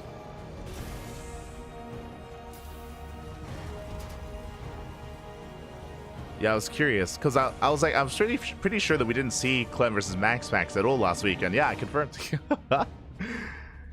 We had... what, five Open Cups last week, and Clem and MaxPax, they didn't play at all, so we have to make up for it. We have to make up for the fact that they did not play at all last week, which means we have to have them play every time, every game, every finals. I mean, you have to make up for it. They miss each other, Papa. They miss each other. Oh no.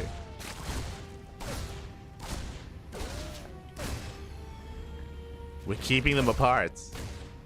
Not like this. Solar standing in their way.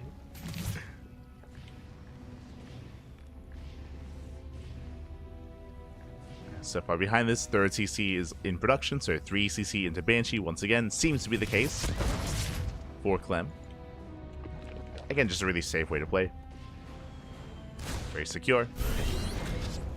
There's the add-on swap into Heli in production. And there is that starport. And from here we should be seeing a Tech Lab into add-on swap into Banshees. I mean, I say that technically we could be seeing a Tech Lab into Stim and going for a Liberator opener instead of Banshee. True. Is also viable. But Banshee play is just safer in general. And especially if you feel threatened by a potential Roach play, then Banshees will keep you even safer compared to that. Or against Roaches. Reaper force back.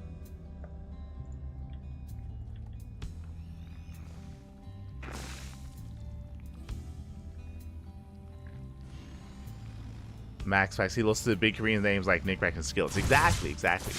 As we mentioned before, like mate, Nikita, he popped up. It was beautiful. He popped off.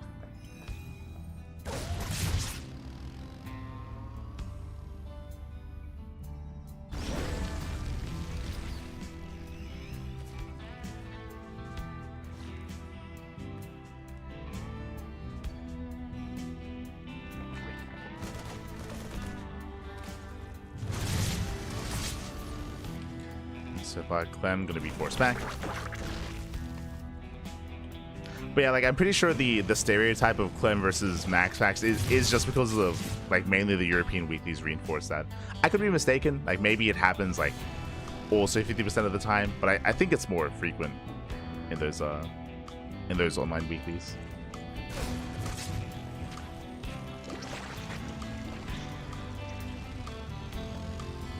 I'm making that assumption because we actually don't get to cast it as often here on our channel. And we don't cover the European weeklies, of course. For now, though. For now, the Banshees are on the way. Banshee does hit the natural. I thought they're all Texan. True. They're all from Texas. Haha. As Hellions poke in. 4 drones and 1 volley. Not bad. A strong start for Clem. Takes down 4 drones.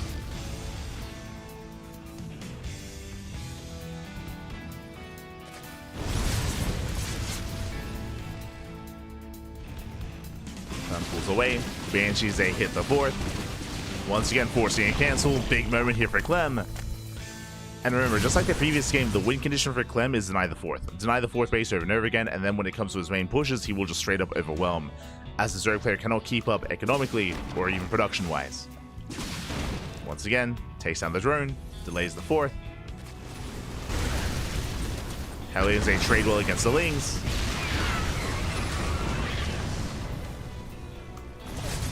Trade well.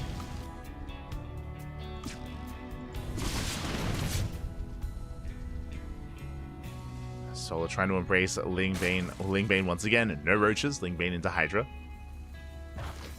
No roaches from Solar. A very similar dynamic to what we saw last game. Thankfully, this time Solar he has lost less workers, but his 4th base has been heavily delayed, and this should be the next point of contention for the push. We're almost there. Here we go. 7-minute move out is upon us. Clem is committing. Thankfully, there is a little bit of creep to work with. No Banelings. Yeah, no Banelings. Remember, last game, Bailing speed was 10 seconds away from finishing for the 7-minute timing. Here, it just began. It only just started. Solo going into Hydra's a lot faster instead. And without Bailing speed, I mean, can we save the 4th? Oh boy. Yeah, creep is denied. We got the slow Banes waddling in. Solo getting ready for the surround. Up. Lings, they dive. Popping up here out of Clem. Does get away, and the tank will fall. Ooh, even forcing friendly fire. Solo's holding. Not bad. Solo, he is holding on. Very nice move with those Lings. Again, that flank did save him, and he will get his 4th base. Ooh, okay. 4th base is getting up. Solo, he gets away with delayed Bailing speed, as it should finish, and this time he will preserve that 4th base, now getting a 5th. So far, so good. A better start for Solar compared to last game. Is holding on, is sustaining himself. Going for a Ling run by. Clemmy reinforces. Does he leave much of him to defend? Not much. There's some reinforcements. The Banshee does get eyes on the Lings. The run by is deflected. And, jeez. Clem is pushing forward. And there's still no creep. But Solo could try another flank. He could attempt another surround. Banelings, they shut down the Reapers. Tanks within range of the base, and Solo, he evacuates the base. It's gonna fall. Expansion goes down. Solo once again deflected. Oh! Yeah, solid move out here from Clem. But Solo, he at least has a backup 4th. It's up and running.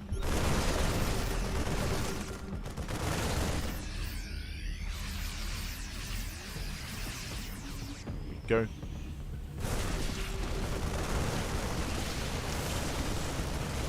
Likewise moving in, stimming on forward.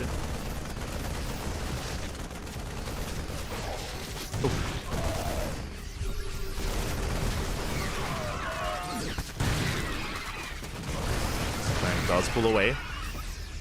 Does pull back. So far trading well. Does trade well, shaves off more Lings. Stimming on forward. And yeah, he breaks on through. There's not enough at home to defend. GG, and Clem, he will overwhelm. He will take the series 2-0. GG. Oh my god. Sorry, I was a little bit caught off guard. I wasn't expecting Clem to just keep pushing. He denied the 4th base, and I assumed like, oh, okay, we're just gonna back off. We're gonna rotate over towards the northern 4th. I think Solo assumed that as well. Clem, after he killed the 4th base, he just kept going to the natural. Like, he just kept pushing. It's like, oh yeah, true. you gain access to the natural. And with that, Solo, he was just having a really hard time engaging that position. His reinforcements were caught off guard. with that, GG. GG, well played. Clem, he will take the series 2-0, advancing on to the grand finals. And up next, we have our TVP. We have what we've all been waiting for. We have a Terran versus Protoss between Clem and MaxPax. Let's go. Let us go. Getting ready for those finals. Beautiful. Oh. As we head on over to the European region. And we set up.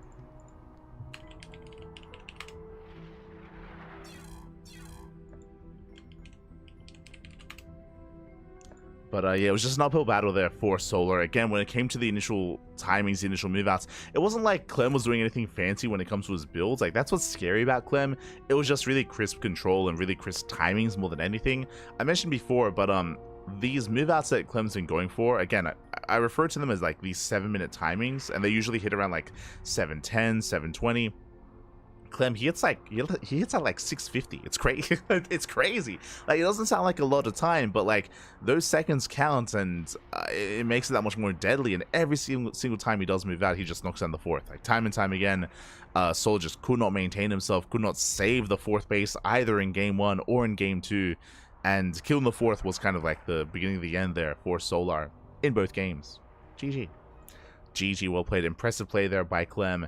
And that leads us into the finals. Let's go. It leads us into the grand finals here.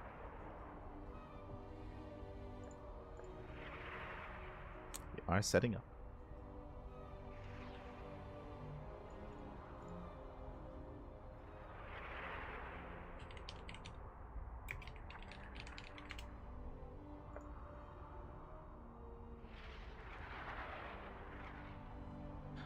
Real talk, are you not tired of seeing Max versus Clem 35 times a week in every final? No more Zergs, only Protoss and Clem. I play this game 10 years now. It's a point where SC was simply a dead game. We were kind of, if you're asking that question in sincerity, I mean, I was just kind of talking earlier how it feels like that the Clem versus MaxPax like stereotype is not necessarily based in reality, or at least like it's not really in the events that we cover. I do think that it's mainly propagated because of the European weeklies. I could be mistaken. Hold on. Because we cast a lot of StarCraft here on the channel. Except for one event. There's one tournament that we don't cast, and that is the European weekly. And let's have a look here. MaxPax versus Clem.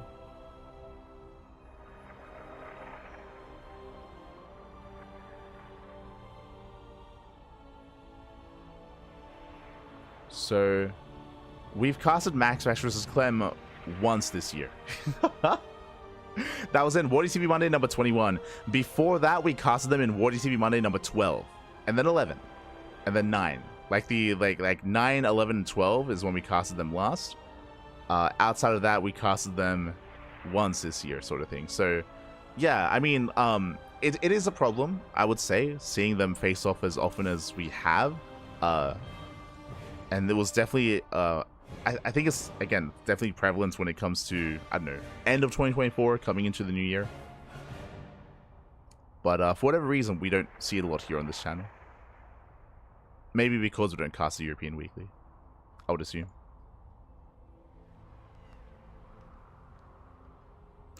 I do think it is an issue that there's less diversity, but we spoke about this during the podcast.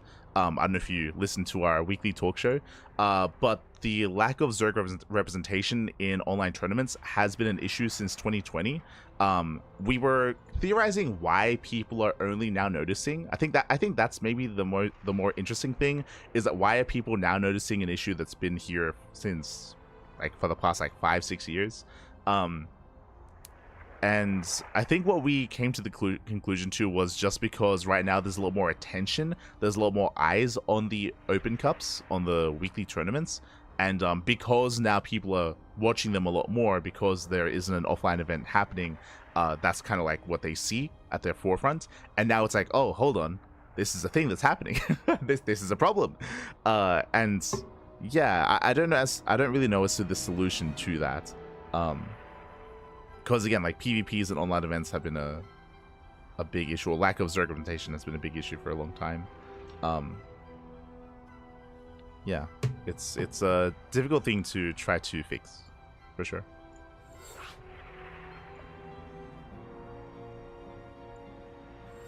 But yeah, I think people are only just noticing now, just because all we have right now is online events.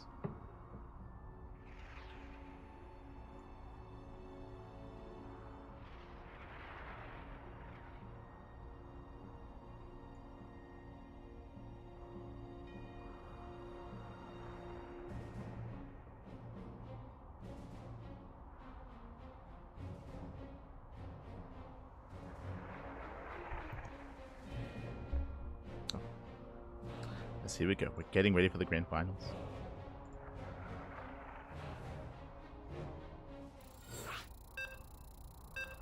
We can concentrate playing Open Cups. We see more diversity of Rainer, but like they never played in Open Cups anyway. Like again, that's what I mean when I'm trying to emphasize that this has been the case for like the past since 2020. Like Cyril, he's never played in Open Cups. Rainer like a little bit every now and then, but mainly in the European weeklies. Like it's been ESL PvP for a long time for the Open Cups, I mean.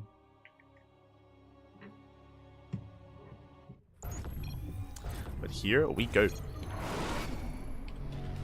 Now getting into our grand finals here, into our best of 5, and spawning in the top right-hand corner of Ultra Love, we have our red Protoss player. We have a red Protoss representing Storm Gaming. It is MaxPax. And spawning in the bottom left-hand corner, we have the French Terran player, the blue Terran, representing Team Liquid. It is Clem. Let's go. The first time they're playing, the second time they're playing all year.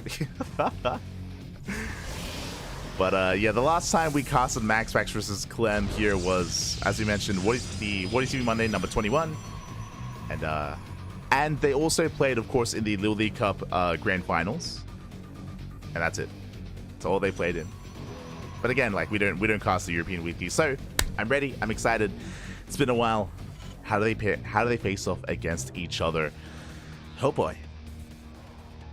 So we have a best of 5. Oh, also, before I forget, if you're in the chat, predictions are open. Place your bets on who you think will claim the series. Best of luck in the chat.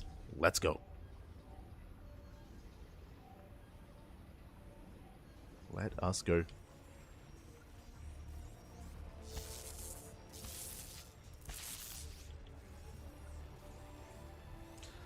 These two go back and forth. Coming into this, I would say that Clem is the favorite player, 100%. Clem is the favorite player coming into the finals. But what I will say is that, thankfully, MaxPax has been able to fight back.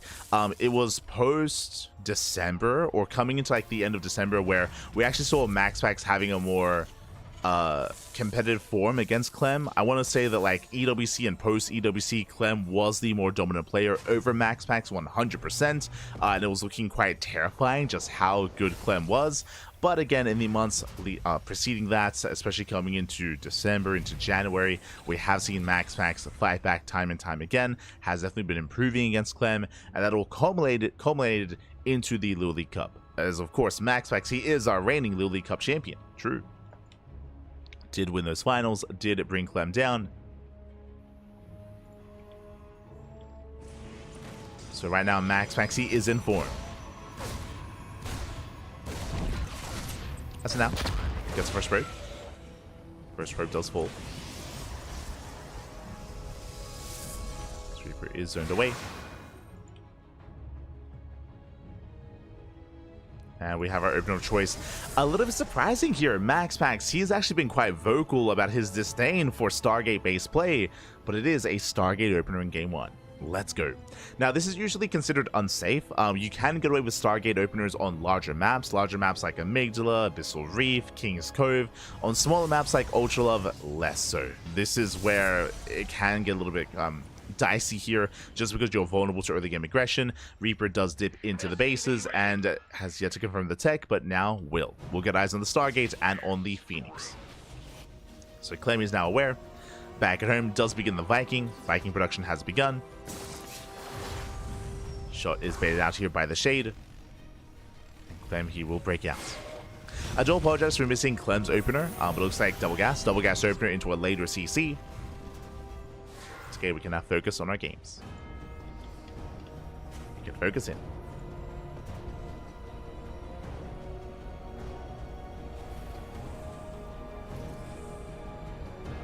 They played in the semis of WardiTV Monday 19. I guess we missed that one, I guess. It's very rare that we miss the semis in the WardiTV Monday, but that sometimes happens if like one of the quarterfinals matches lasts a longer time.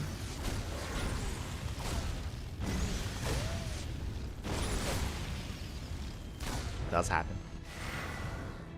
Or that could have been one of the weeks that we missed. If you remember, there was like 1 or 2 Wardy Mondays that we missed this year. True, true.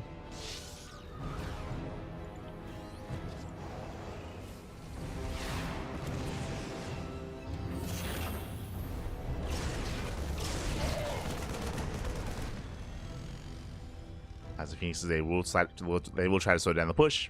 Alas, Vikings, they do reinforce, and Clem is moving out. And again, the goal here for Clem is to break MaxPax before he hits critical mass of Phoenix. This is also why Phoenix openers can be really unsafe because of this timing, because of this window of vulnerability. The window is there. We have a shield battery. We have force fields, more importantly. We have those force fields. We can lock down the army. Clem, he does notice. Second shield battery on the way. MaxPax holding the line. Oh. That was a weak miss. Yeah. There you go.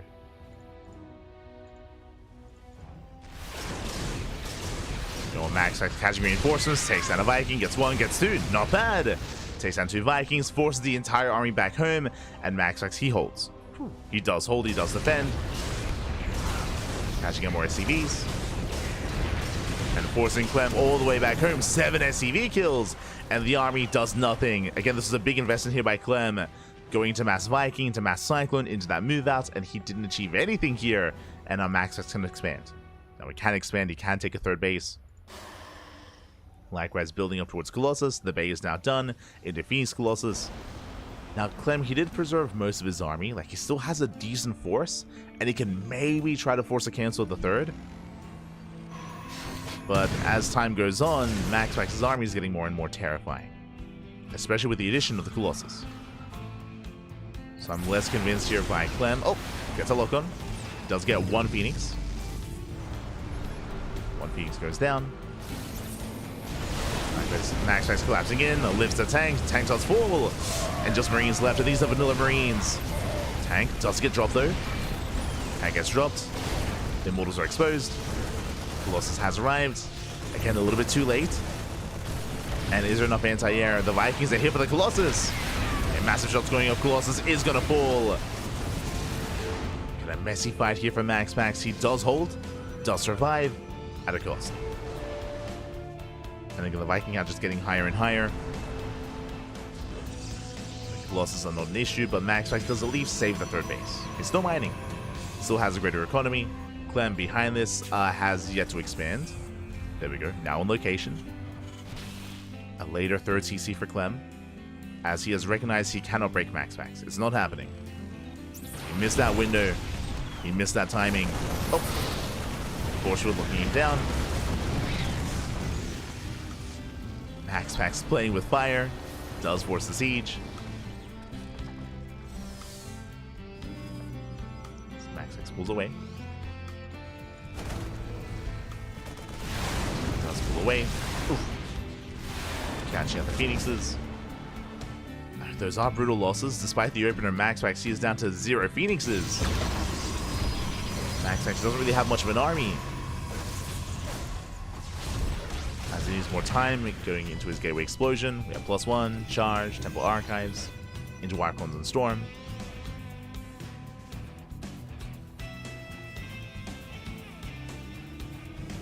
It's time to reinforce. Clem likewise building up towards a Sim timing. Stim Combat Chills +1. All on the horizon here. And finally, his Bio Army can be that much more threatening. It's not just about the Vikings, now it's about the Marines and the Marauders as well. As Clem just has no chill. He just keeps pushing. Keeps moving out with whatever he has left. Does move forward. Again, there is no Colossus. Hey, Sim's in, trying to catch the Immortal. Immortal barely backs up. Barely does pull away. That Max is getting ready for a surround. Ooh, brutal mine shot takes down the Immortal. Immortal goes down. Vikings, they lift once again, and they're going for the Colossus. They're going to hunt it down. And Max actually pulls back. Wants none of those Vikings. He does notice. Yeah, Colossus falls instantly. Massive pickup. And Clem, has he done it? The mine shots, they shut down the Zealots. Vikings land, he sims in. He sims and he breaks through. There's one Immortal remaining. Blackback's gonna go down. GG gets called, and Clem, he breaks MaxPax. He takes game number 1. Whew. GG. GG, well played. Again, I was a little bit surprised here to see MaxPax play Stargate. Again, he's been very vocal about it, about not enjoying, not liking Stargate play, not anymore, about being more of a Twilight Council player, and despite that, it did open Phoenix. And what I will say is that I was very impressed. I was very impressed with the initial defense. I was almost certain that Clem would be able to break through, but no, MaxPax, he bought time. He forced Clem all the way back home. That was a strong start for MaxPax. And then he lost all the Phoenixes, right? Then the second wave came in and did trade well, reset the Phoenix count, got the first Colossus, and despite the initial failed blundered attack from Clem, the second wave made up for that. And that kind of led into what we mentioned at the time, if you remember, how despite Clem's first push kind of quote-unquote failing, he didn't really lose much of an army. He lost 2 Vikings and a tank, but he preserved everything else to build up towards that second wave instead. GG. GG, well played. With that, we're getting into game number 2, and we'll see if our Protoss player here can fight back, if he can bounce back and make a series out of this. As spawning in the bottom left-hand corner of ley lines, we have the red Protoss player from the land of Denmark, representing Sidestorm Gaming. It is MaxPax. And spawning in the top right-hand corner, we have the French Terran player, the blue Terran, representing Team Liquid. It is Clem. Here we go. So we are moving out. And Clem is opening up with an eBay block. Oh, I'm assuming eBay block. Never mind. He does hide his Let's go! It does hide his SCV. Not going for the eBay, going for the Rax instead. The Rax has been thrown down, proxied behind the mineral line. And we'll see if MaxPax does notice what's going on. Alongside this proxy Rax, typically we also throw down a bunker as well. The bunker is, of course, so the units have a place to be safe, but also to deny mining. Deny mining here for as long as possible and to maintain control of the natural. So a cheeky move here by Clem. Very cheeky. And we'll see what he can get done with it. As MaxPax does move out. Does scout, does confirm the Rax is missing. He is aware. But alas, it could be a fake proxy or a real proxy. He doesn't know. Oh! As he throws out... Oh, no! Okay, does confirm. Does get eyes on the proxy. Is aware. Whew. Thankfully, that was close. Throws down the pylon. I appreciate that the pylon is a little bit further on the right-hand side. Oh, but the bunker is going for the pylon! I was about to say that because of the placement of the pylon, it does mean that it's going to be safe against the initial bunker, but never mind. Clemmy goes for it. Does go for that pylon. Bunker is halfway done. Stalker's on the way. Stalker's being chronoed as we speak.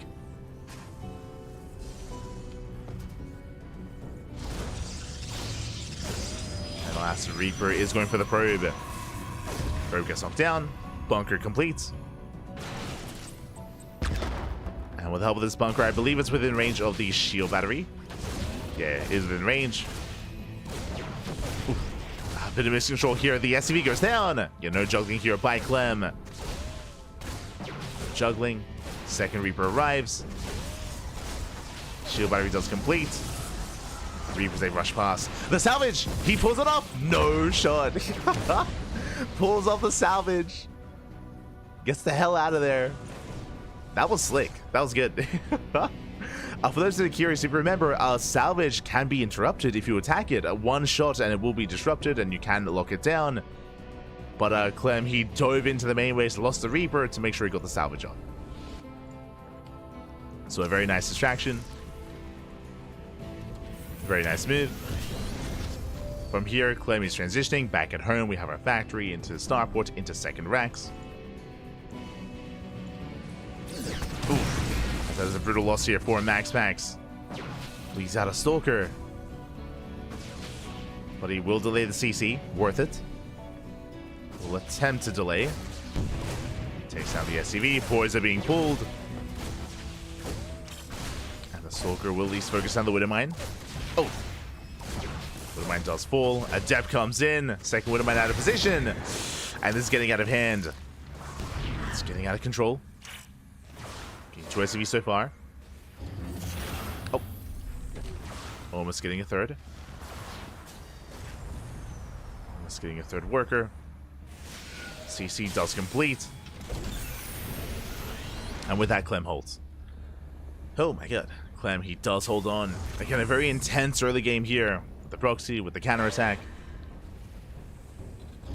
Now MaxPax up to 2 adepts. Behind this time going towards Twilight Council. We're done with Stargate play. We're done. Never again. Never again. So MaxPax will threaten the shade.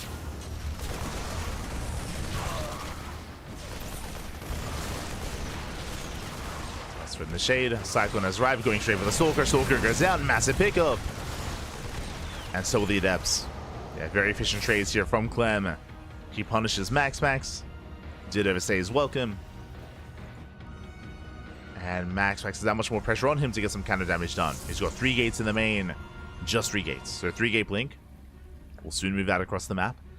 And with this War Prism, MaxPax, he can dive into the main, he can pick off SCVs, he can try to break through a tank line. We'll see what he can get done. But he has to get something. So here we go. Here comes the move out. Runs into the Cyclone. Nice pickup. Strong start. Takes down the Cyclone. Back at home. Bunker is getting ready. Tank getting in position. Tank actually headed towards the main, as there's only 1 tank.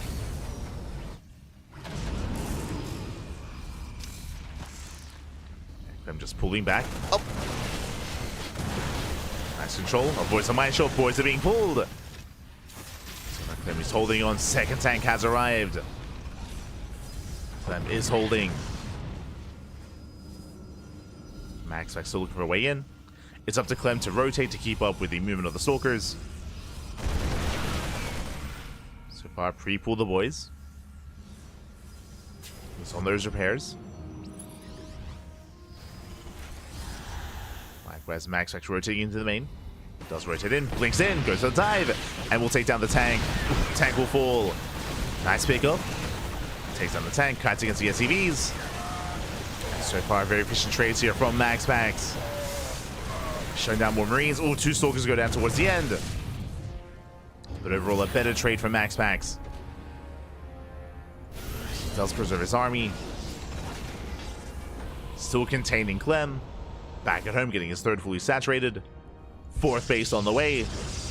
That is greedy, but so far is getting away with it. So far, so good. And MaxPax, he needs to be greedy here. So just keeping Clem's attention back at home. Going for the mineral line. Oh, 2 SCVs. Not bad. Nothing major, but again, he doesn't lose anything. So 2 SCV kills. Rotates back over. Back at home, we have our splash damage of choice. Not Storm. Bay. Bay into Colossus.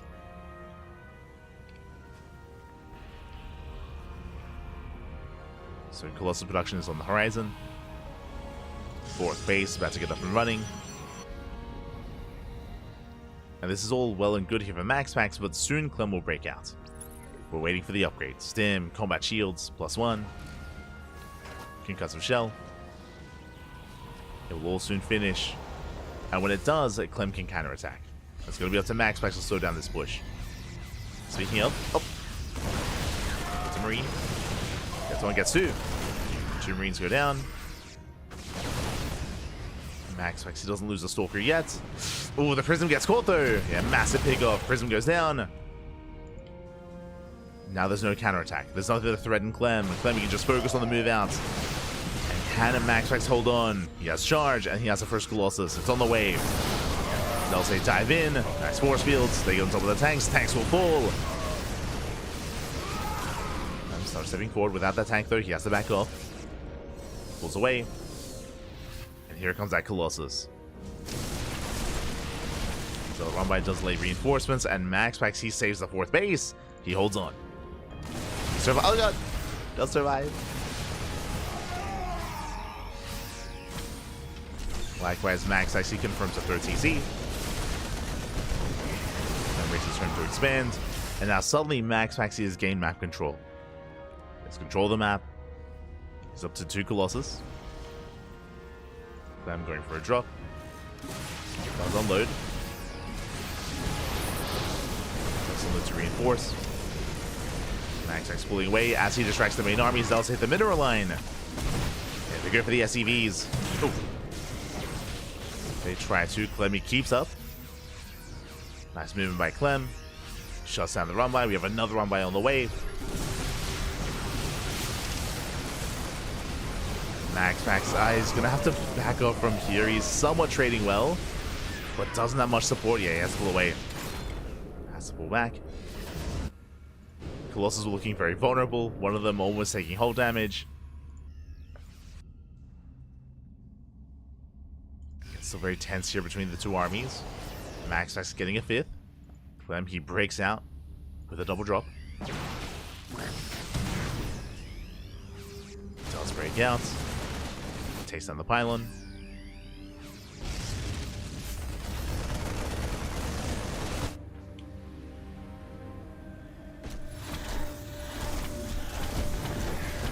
Prism does get into the mineral line.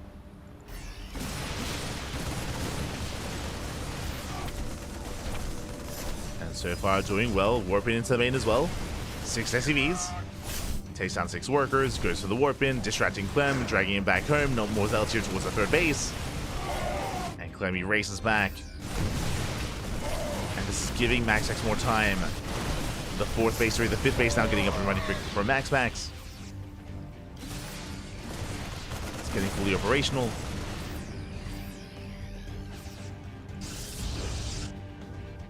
And should be soon going for either a 2nd robo or another form of splash damage. But now Max is going for the Dark Shrine. Dark Shrine is on the way. It is building up. Clem is stuck at home. The double drop failed. He had to race back. So far, Max is just doing a great job. Whenever Clem tries to move out, he's forced back time and time again. He's just being contained. But the army's still terrifying. I should emphasize that. Like, Clem has been stuck at home. Once again, Max is going for another run-by, another counterattack. Cleans up the Widow Mines. Clem turns around.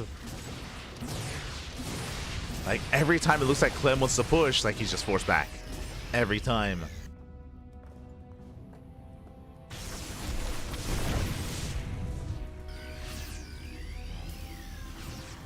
The armies are maxing. Very soon to the mineral line. Flashlight going up. Clemmy does react in time. MaxPax moving in, going for the CC. Catching reinforcements as well. And trying to pull Clem apart. And being relatively successful. Oh! Has to back up though.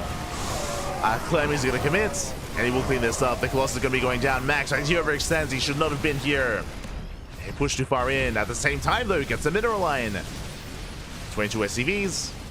Sells at the natural. Was that worth it? Does cripple the economy, but at a cost of 2 Colossus. And there's not many Colossus left. Remember, that 2nd robo is just now on the way. It takes a long time to replenish those Colossus. So I'm concerned for MaxPax. He has mainly a gateway army, mainly Zealots. It's a lot of Zealots.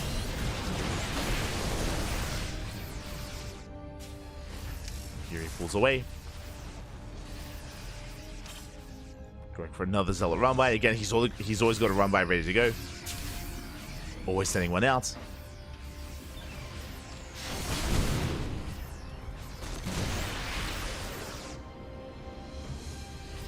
So Clem is trying to keep up. Does rotate. Maestro connects. That's EMP. And the Colossus will fall, but do we have too many Vikings?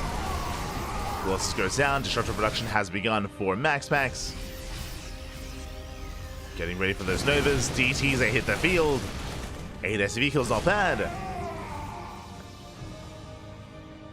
8 SCVs go down. DT in the main, getting another worker.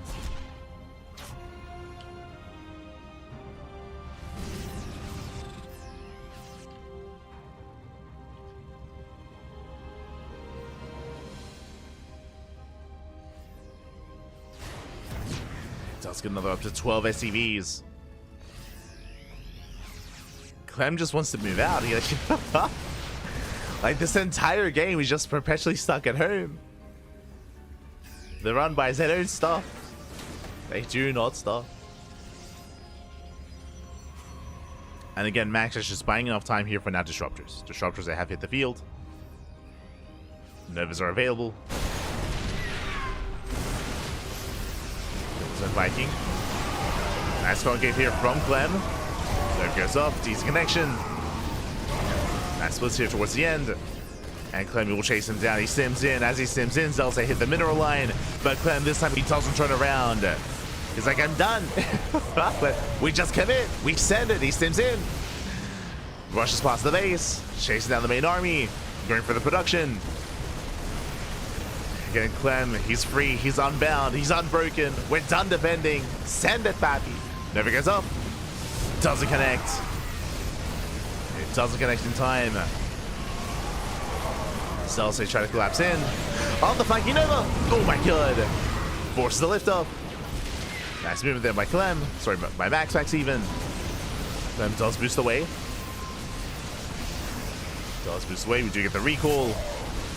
Takes down a forge. But MaxPax, he is holding. And Clem back at home. Still bleeding out more CVs. Clem is all in here. Oh no! The Medivacs! Oh my god. Leaves them idle. 2 empty Medivacs go down. And Clem, he's trapped. He's trapped here with his main army. There is no escape. And MaxPax happily just rebuilding. Happily saturated. Amassing more Colossus, more Disruptors. Clem, he has to somehow break out of this. Oh! It does go through the center. Oh, not quite. There's maybe an opening, but he has to be careful because there's Blink, of course, for these Stalkers. MaxPax, he moves out. Clem, he commits into the main, does unload. Does unload in time.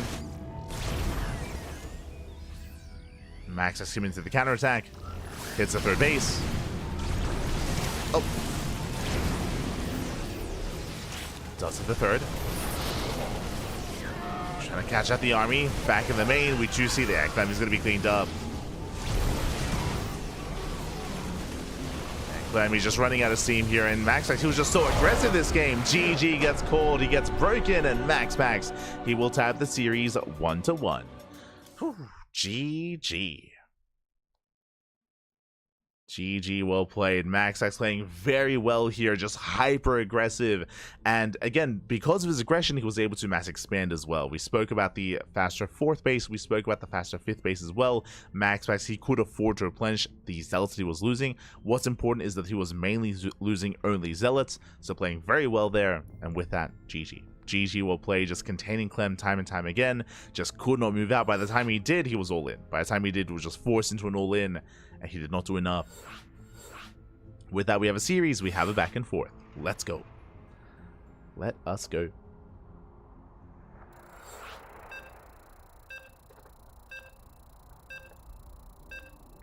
Not entirely sure who was winning. I mean, Clem had an opportunity. Remember, when he finally broke out across the map, he had the opportunity to just end the game then and there. He was all in, and he was catching disruptors. He was trading well for himself, but I mean, we saw that he was overwhelmed by the reinforcements. He did run out of steam, and with that, MaxPax, he held. He won. GG. GG, well played. That leads us here into El Dorado, into game 2, and we'll see who takes the lead in the series. Let's go.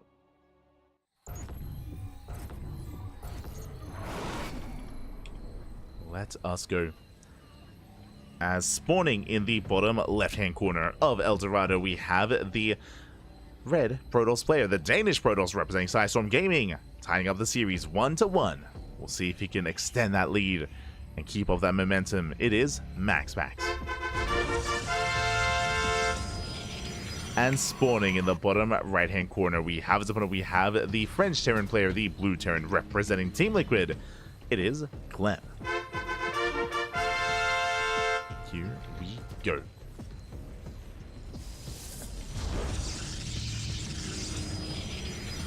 Oh no.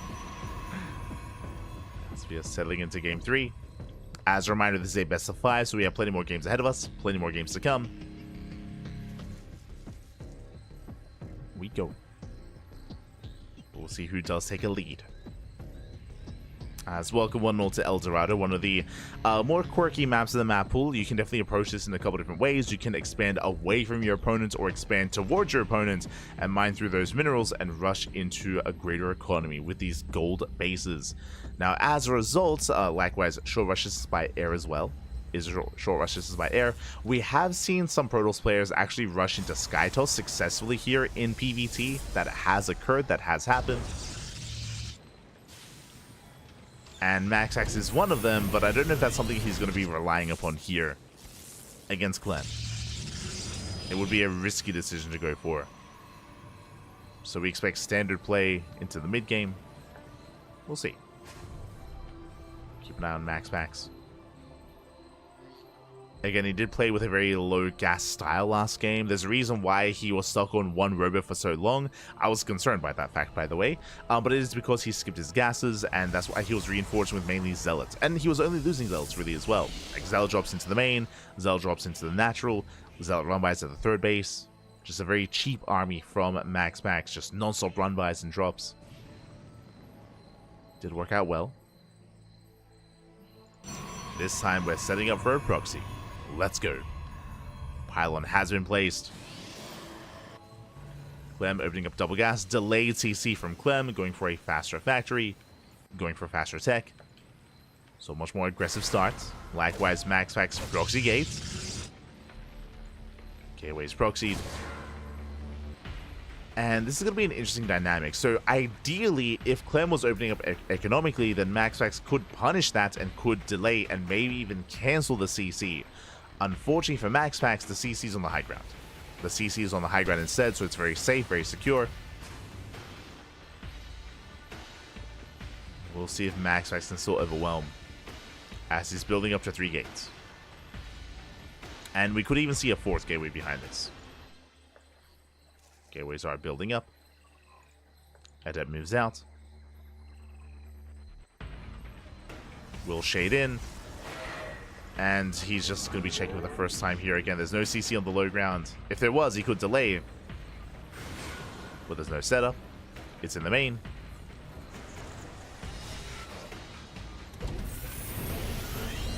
Just now floating over.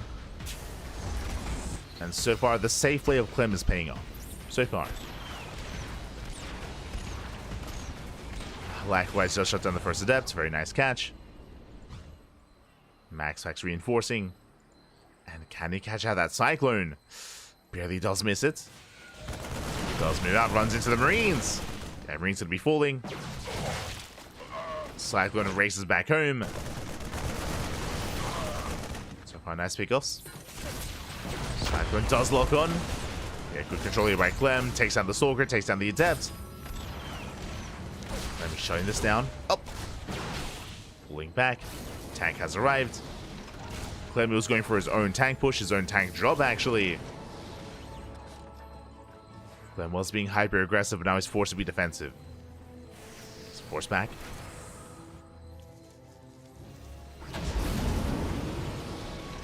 Tank will siege, and instead of going for the tank drop, he settles for a marine drop. So already this is a win for MaxPax. Clem wanted to be hyper aggressive by rushing to that early tank and medevac. To settle for a marine drop instead. As he moves out, MaxPax is racing back home. He's already in position. But thankfully, he doesn't go in.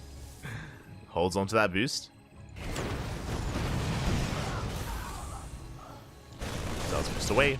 Finds the proxy. We'll clean it up. And the game will continue. Now, as it all settles, we have MaxPax claiming his 3rd. His third base up and running. Blink is in production. I believe it's going to be, 2-gate setup. So 2-gate Blink into that third. Working towards the splash damage. Faster bait here from MaxPax into Colossus. Doesn't have too many Stalkers. One Stalker goes down on the flank. Nice catch. He gets one. He gets two. He gets three. 4 Stalkers go down. Massive pickups. 5. Oh my god. And MaxPax losing far too much here. 5 Stalkers go down. Then he breaks out. Pushing towards the natural. MaxPax falling back. Tackle, he goes off. Like there's MaxPax. Oh, he blinks in. He will lose all his Stalkers. He will lose everything here. And that's all that was left. GG gets called, and Clem, he will overwhelm. And Clem takes the lead in the series. GG. Whew. Oh my god. GG, well played. Clem, he does take lead. MaxPax, he did have a decent start to the game. He was able to deflect, able to shut down the early aggression, but he took a very rough fight in the center of the map. He lost 5 Stalkers. That was insane. And without that army, there was nothing left. There was nothing left from there. Clem, he snowballed out of control, and MaxPax did crumble under the pressure. GG. GG, well played. That leads us into game number 4. And it could all end here and now. Again, Clem, he needs one more game to become our champion. The pressure is now on MaxPax to fight back and to force the ace match. Personally, I'm hoping for an ace match. I'm hoping for a back and forth series here. I mean, we've already had a back and forth, but ace match would be ideal. But the pressure is now on MaxPax as we are loading into King's Cove. Here we go.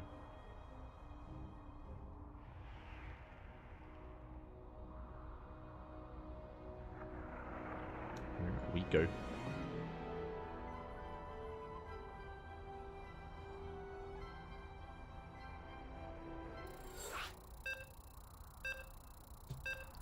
Clem is too good for the Protoss match. I mean, literally the best player in the world. don't get much better than Clem. But that was a little bit on MaxPax. Again, he was caught off guard in the center. It wasn't just MaxPax taking a rough fight in the center. If you remember, Clem, he was also able to intercept and flank the army as well. It was a really sick move there out of Clem to come in with that medevac to boost in with those Marines and to catch the final Stalkers. And it was just very quickly escalated from there. Just very quickly escalated out of control. And that leads us here into game number 4. And spawning in the bottom right-hand corner of the King's Cove, we have the Danish Protoss player. We have the red Protoss representing Snystorm Gaming. Down in the series, he has to fight back here and now to force the ace match. It is MaxPax. And spawning in the top left-hand corner, we have his opponent. We have the French Terran player, the blue Terran representing Team Liquid. It is Clem. Here we go.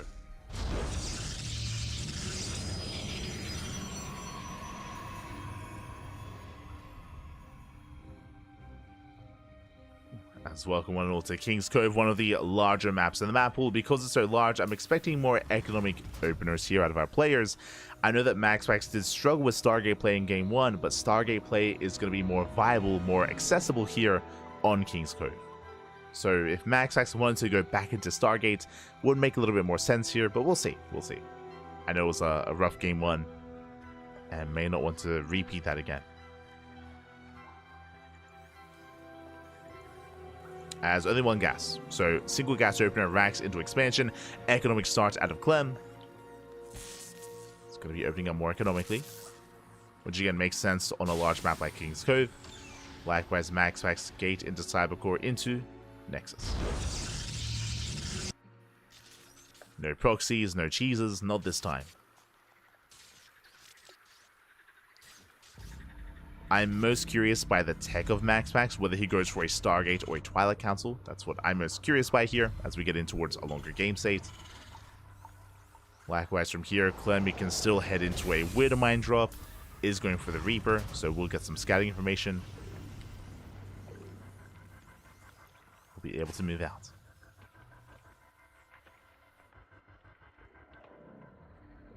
Does head across the map.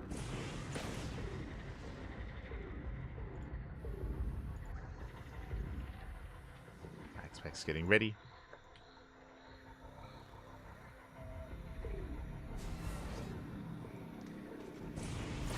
Gets to embrace his tech. In position, shuts down the Reaper. Reaper gets turned away, and there it is. It's going to be the Twilight Council, not the Stargate. Twilight Council's on the way. Reaper does dip back in and does confirm. Clem knows.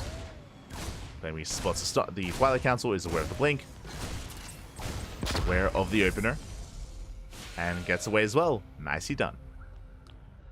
Nicely done there by Clem. Back at home, getting to his 1-1-1. Now, it is difficult to be aggressive on King's Cove, again, just because it's just so big. It's just such a large map.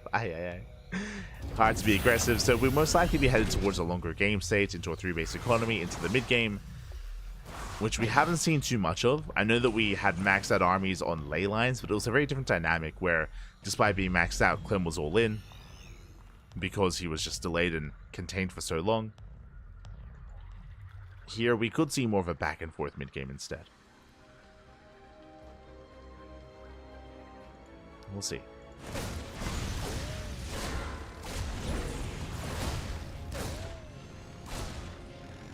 So far, Clem catching out the first death that he's trying to. Reaver goes down. One more volley. Oh, doesn't quite get it. Bit of trade for MaxPax.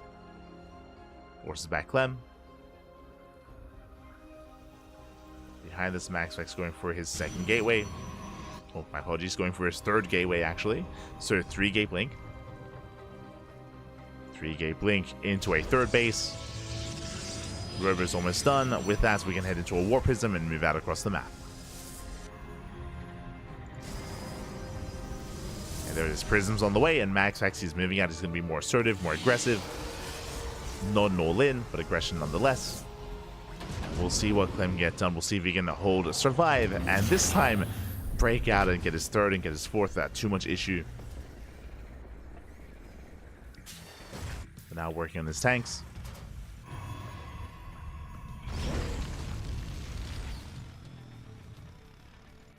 Here comes that Stalker move out.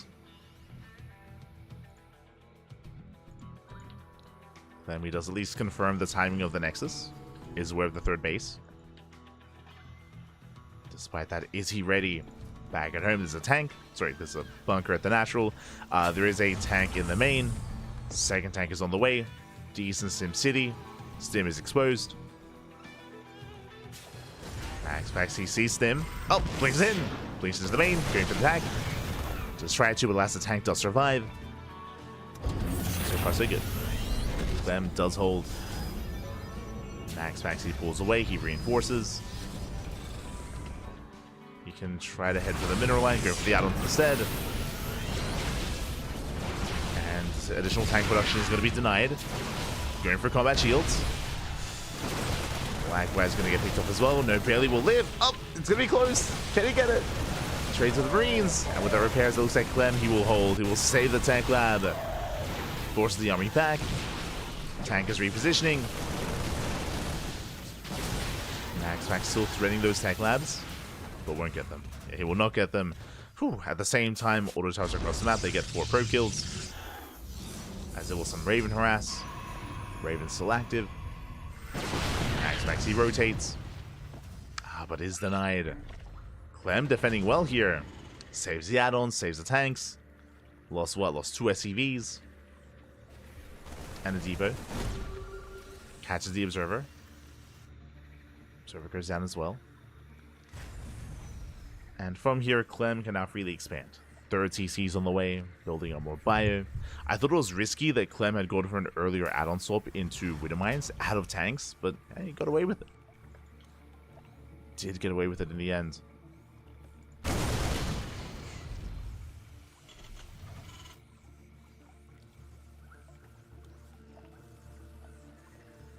Just wait to survive. Likewise, Bay's on the way here for MaxPax into Colossus. Getting to that gateway explosion. MaxPax is building up. I do give the edge to Clem here. I know that Clem is on 2 bases, but I mean, he's supposed to be. MaxPax ideally wants to be up in expansion. Clem is now breaking out, and Clem is going to gain map control.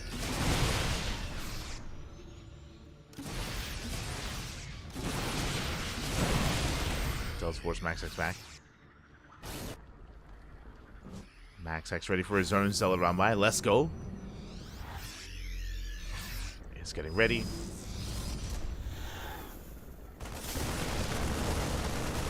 Then we'll catch up for a Zealot. Force back home. Force to turn around. Thankfully, MaxPax does pull away.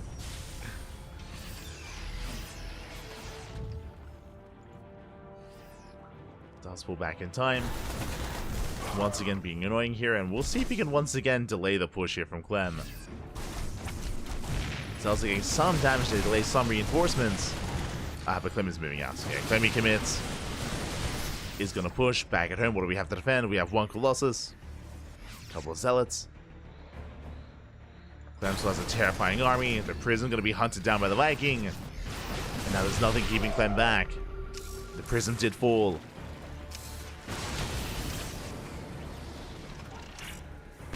MaxPax under a lot of pressure. Going for another Zealot run by. Does head towards the natural. Zealots, they are spotted. They won't get too much done. They make their way towards the third. Never mind. Up. Two Zealots make it in. Clem moving forward. And he does turn the army away. The fourth base, it's going to go down. A massive pickoff. Yeah, MaxPax, he cannot save it. And Clem's win condition, all it is, deny the fourth. Deny the fourth base, Delta coming from behind. One tank goes down. One tank left. The Zealot run by was dealt with. And Clem doesn't have to push up the ramp. He doesn't need to. Just has to park himself outside of the bases and make sure that MaxPax never expands.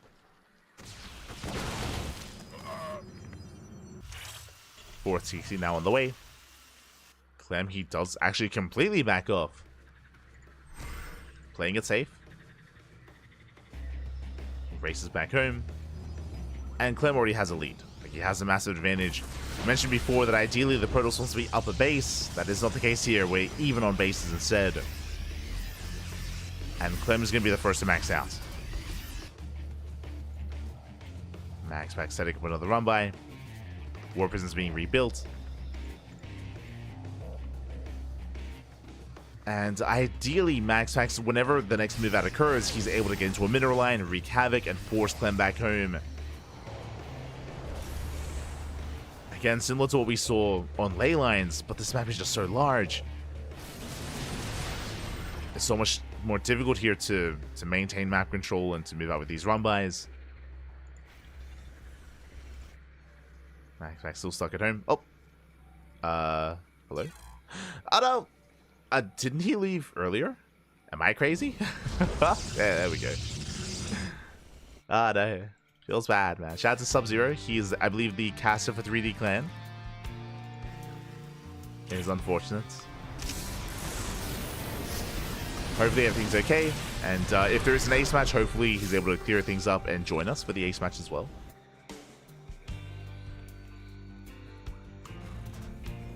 So fingers crossed for Sub-Zero.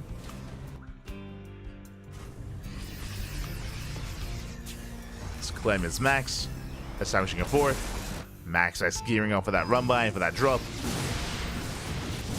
Clem does push through the center, and now it's go time. Here comes that Prism. But it may be too late. Oh, Clem turns around. He respects the Prism. Does turn everything around, actually. He's racing back home. Zelza hit the fourth. Prism into the main. Vikings, they will chase this down. Eventually. And Clem will defend. Oh! There's recall just in time. Well, does save the Prism. And MaxPax, he establishes his fourth. Not bad. He gets his fourth base up running. Fifth base is on the way. MaxPax is maxing out. And again, all thanks to that War Prism. If it wasn't for that drop, Clem would have kept pushing. He would have kept pushing, kept going. And MaxPax, he would have that much less to defend. It's still not going to be easy. But he has 4 disruptors. Clem scans at a time. Sees Mass Disruptor.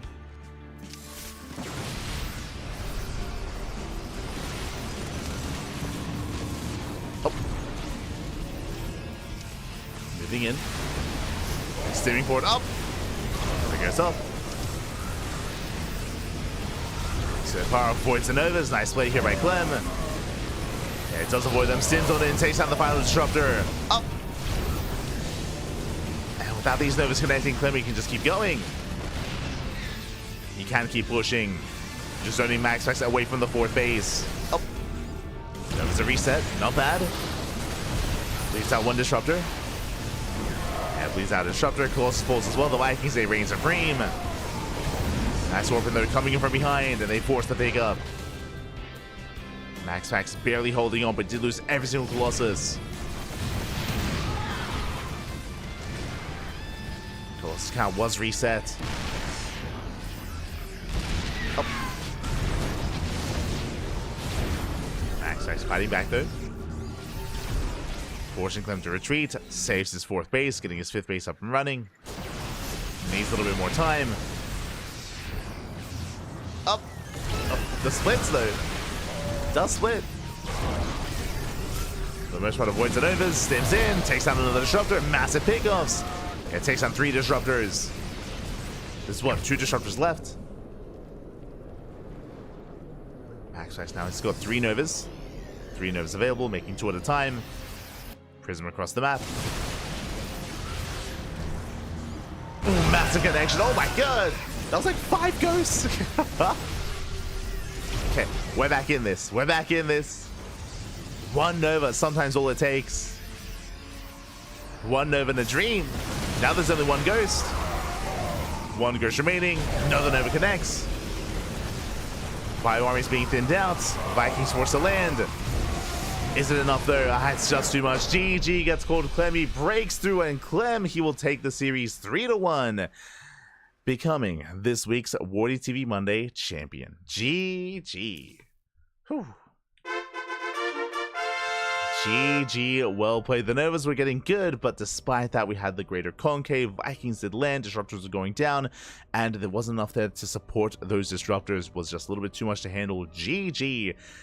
Well played. Well played. Again, there was a little potential this game for MaxPax, but time and time again, Clem, after what happened on ley lines, he was that much more serious about dealing with the Prisms, dealing with the Zealot run-bys. This time, he was nowhere near as contained, and it was almost a role reversal where instead it was MaxPax who was being contained instead. It was MaxPax who struggled to take a 4th base and struggled to even saturate that 5th as well.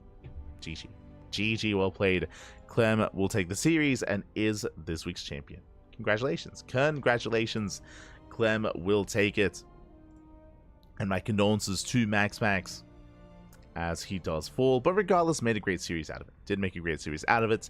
Again, been far too long since we've seen these two face off in the finals of an event. So, great to see them once again. GG. GG, well played. As I'm sure we might see more of them in a couple of hours in the European Monday Night Weekly. As again, that is going to be starting up in a couple of hours. I believe that is usually casted by Rotterdam. I believe Rotterdam and Steadfast and Zombie Grub are usually the main casters, main English casters, I should say, for that event, as it is organized by TKL. So big shout out to TKL in the French community. That's going to be in 1 hour's time. It's going to be in 1 hour. We have seen a couple of Koreans actually stay up to play in that event, specifically herO. I think it was last week where herO, he got like 3 second places. It was crazy. He got 70 second places last week, or like 4 second places. So we'll see if herO does stay up and does play once again. We'll see. We shall see. Regardless, GG. GG well played. Again, for those who are curious, the WardiTV Monday is a weekly tournament every single week, and because of its time zone, we are able to feature a lot of Koreans, a lot of Europeans as well. This week, of course, we had our European on European finals, and we'll see if that trend continues in the coming weeks. Otherwise, we're going to be wrapping up, and we are going to be heading off. Here again in an hour. We do have the European Weekly. We do not cover that here on the channel as we are usually asleep, and we actually wake up in time for the Americas Weekly for Pigosaur Monday instead. Switch your scenes over. We can catch up on the graphic on our schedule. Bam. there we go. As you can see here, we just wrapped up with the WardiTV Monday, and we're going to be live here at 11 a.m. KST. 11 a.m. KST, that is going to be tomorrow morning, Tuesday morning. That is going to be the Pikasaur Monday on Tuesday, because it's fine, don't worry about it. But that is going to be the Pikasaur Monday coming up next. That is going to be in how many hours time? That's going to be in 10 a.m. not 11, 10 a.m. KST. Is going to be in around 9 hours time, so we got you covered there. Plenty of time to sleep, thankfully. And later on that evening, we have the OSC Season 12 Championship. We're going to be going through the lower bracket round 4, and I believe lower bracket round 5 thereafter on Friday. So we have the OSC Season 12 Championships. We have Code for Giants Cup on Wednesday. We have the Rebellion versus Homeowner show match on Thursday. We have Little League Cup on Friday. Amantes, SDO, STC, and the Podcast as well. Plenty of content, plenty of tournaments, plenty of StarCraft on the channel as always. We do have Wednesday evening off. That is intentional. It is part of my initiative here coming into the new year, is to have at least a semblance of a day, like half a day off at least, like half a day off. Technically, I could be casting then. I could cast 2 times a day, every single day.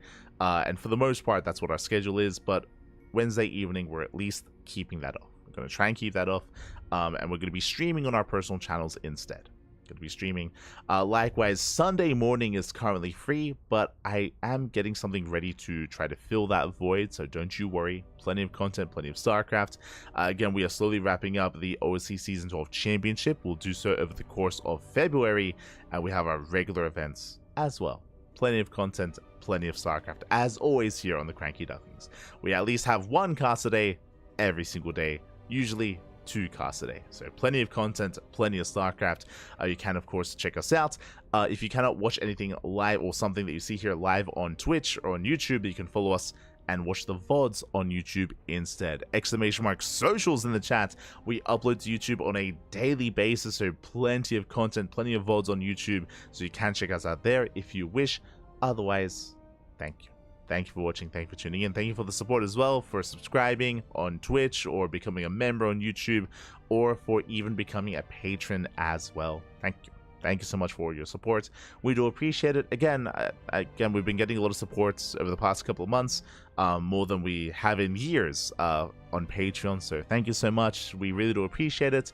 Because of that, we've been able to grow our tournaments, and I don't know if you've noticed, but we've been getting some record signups in Sparkling Tunica. Like, we've been having some proper round of 32s on a regular basis. This week, if you missed out on the VOD, Sparkling Tunica, we had ByuN, we had Creator, we had ryung for the first time. Let's go. ryung was there, Skillless, Nikita as well. It was a great turnout, the biggest turnout we've ever had for Sparkling Tunica. And part of that is thanks to you guys. Our tournament has been growing, the prize pool has been boosted, thanks to the Patreon, and it's only going to get larger from here, so thank you. Thank you so much for all the support we get on Patreon, and I'm sure the players appreciate it as well. The community appreciates it. Thank you. Thank you so much. And we're so close to our next goal. Again, that is to boost the prize pool even further. Currently, Sparkling Tunica is very top-heavy, only top 2, but our next goal is to pay out top 4. Top 4 players, so we're almost there. Almost there, Pat. Almost. Thank you.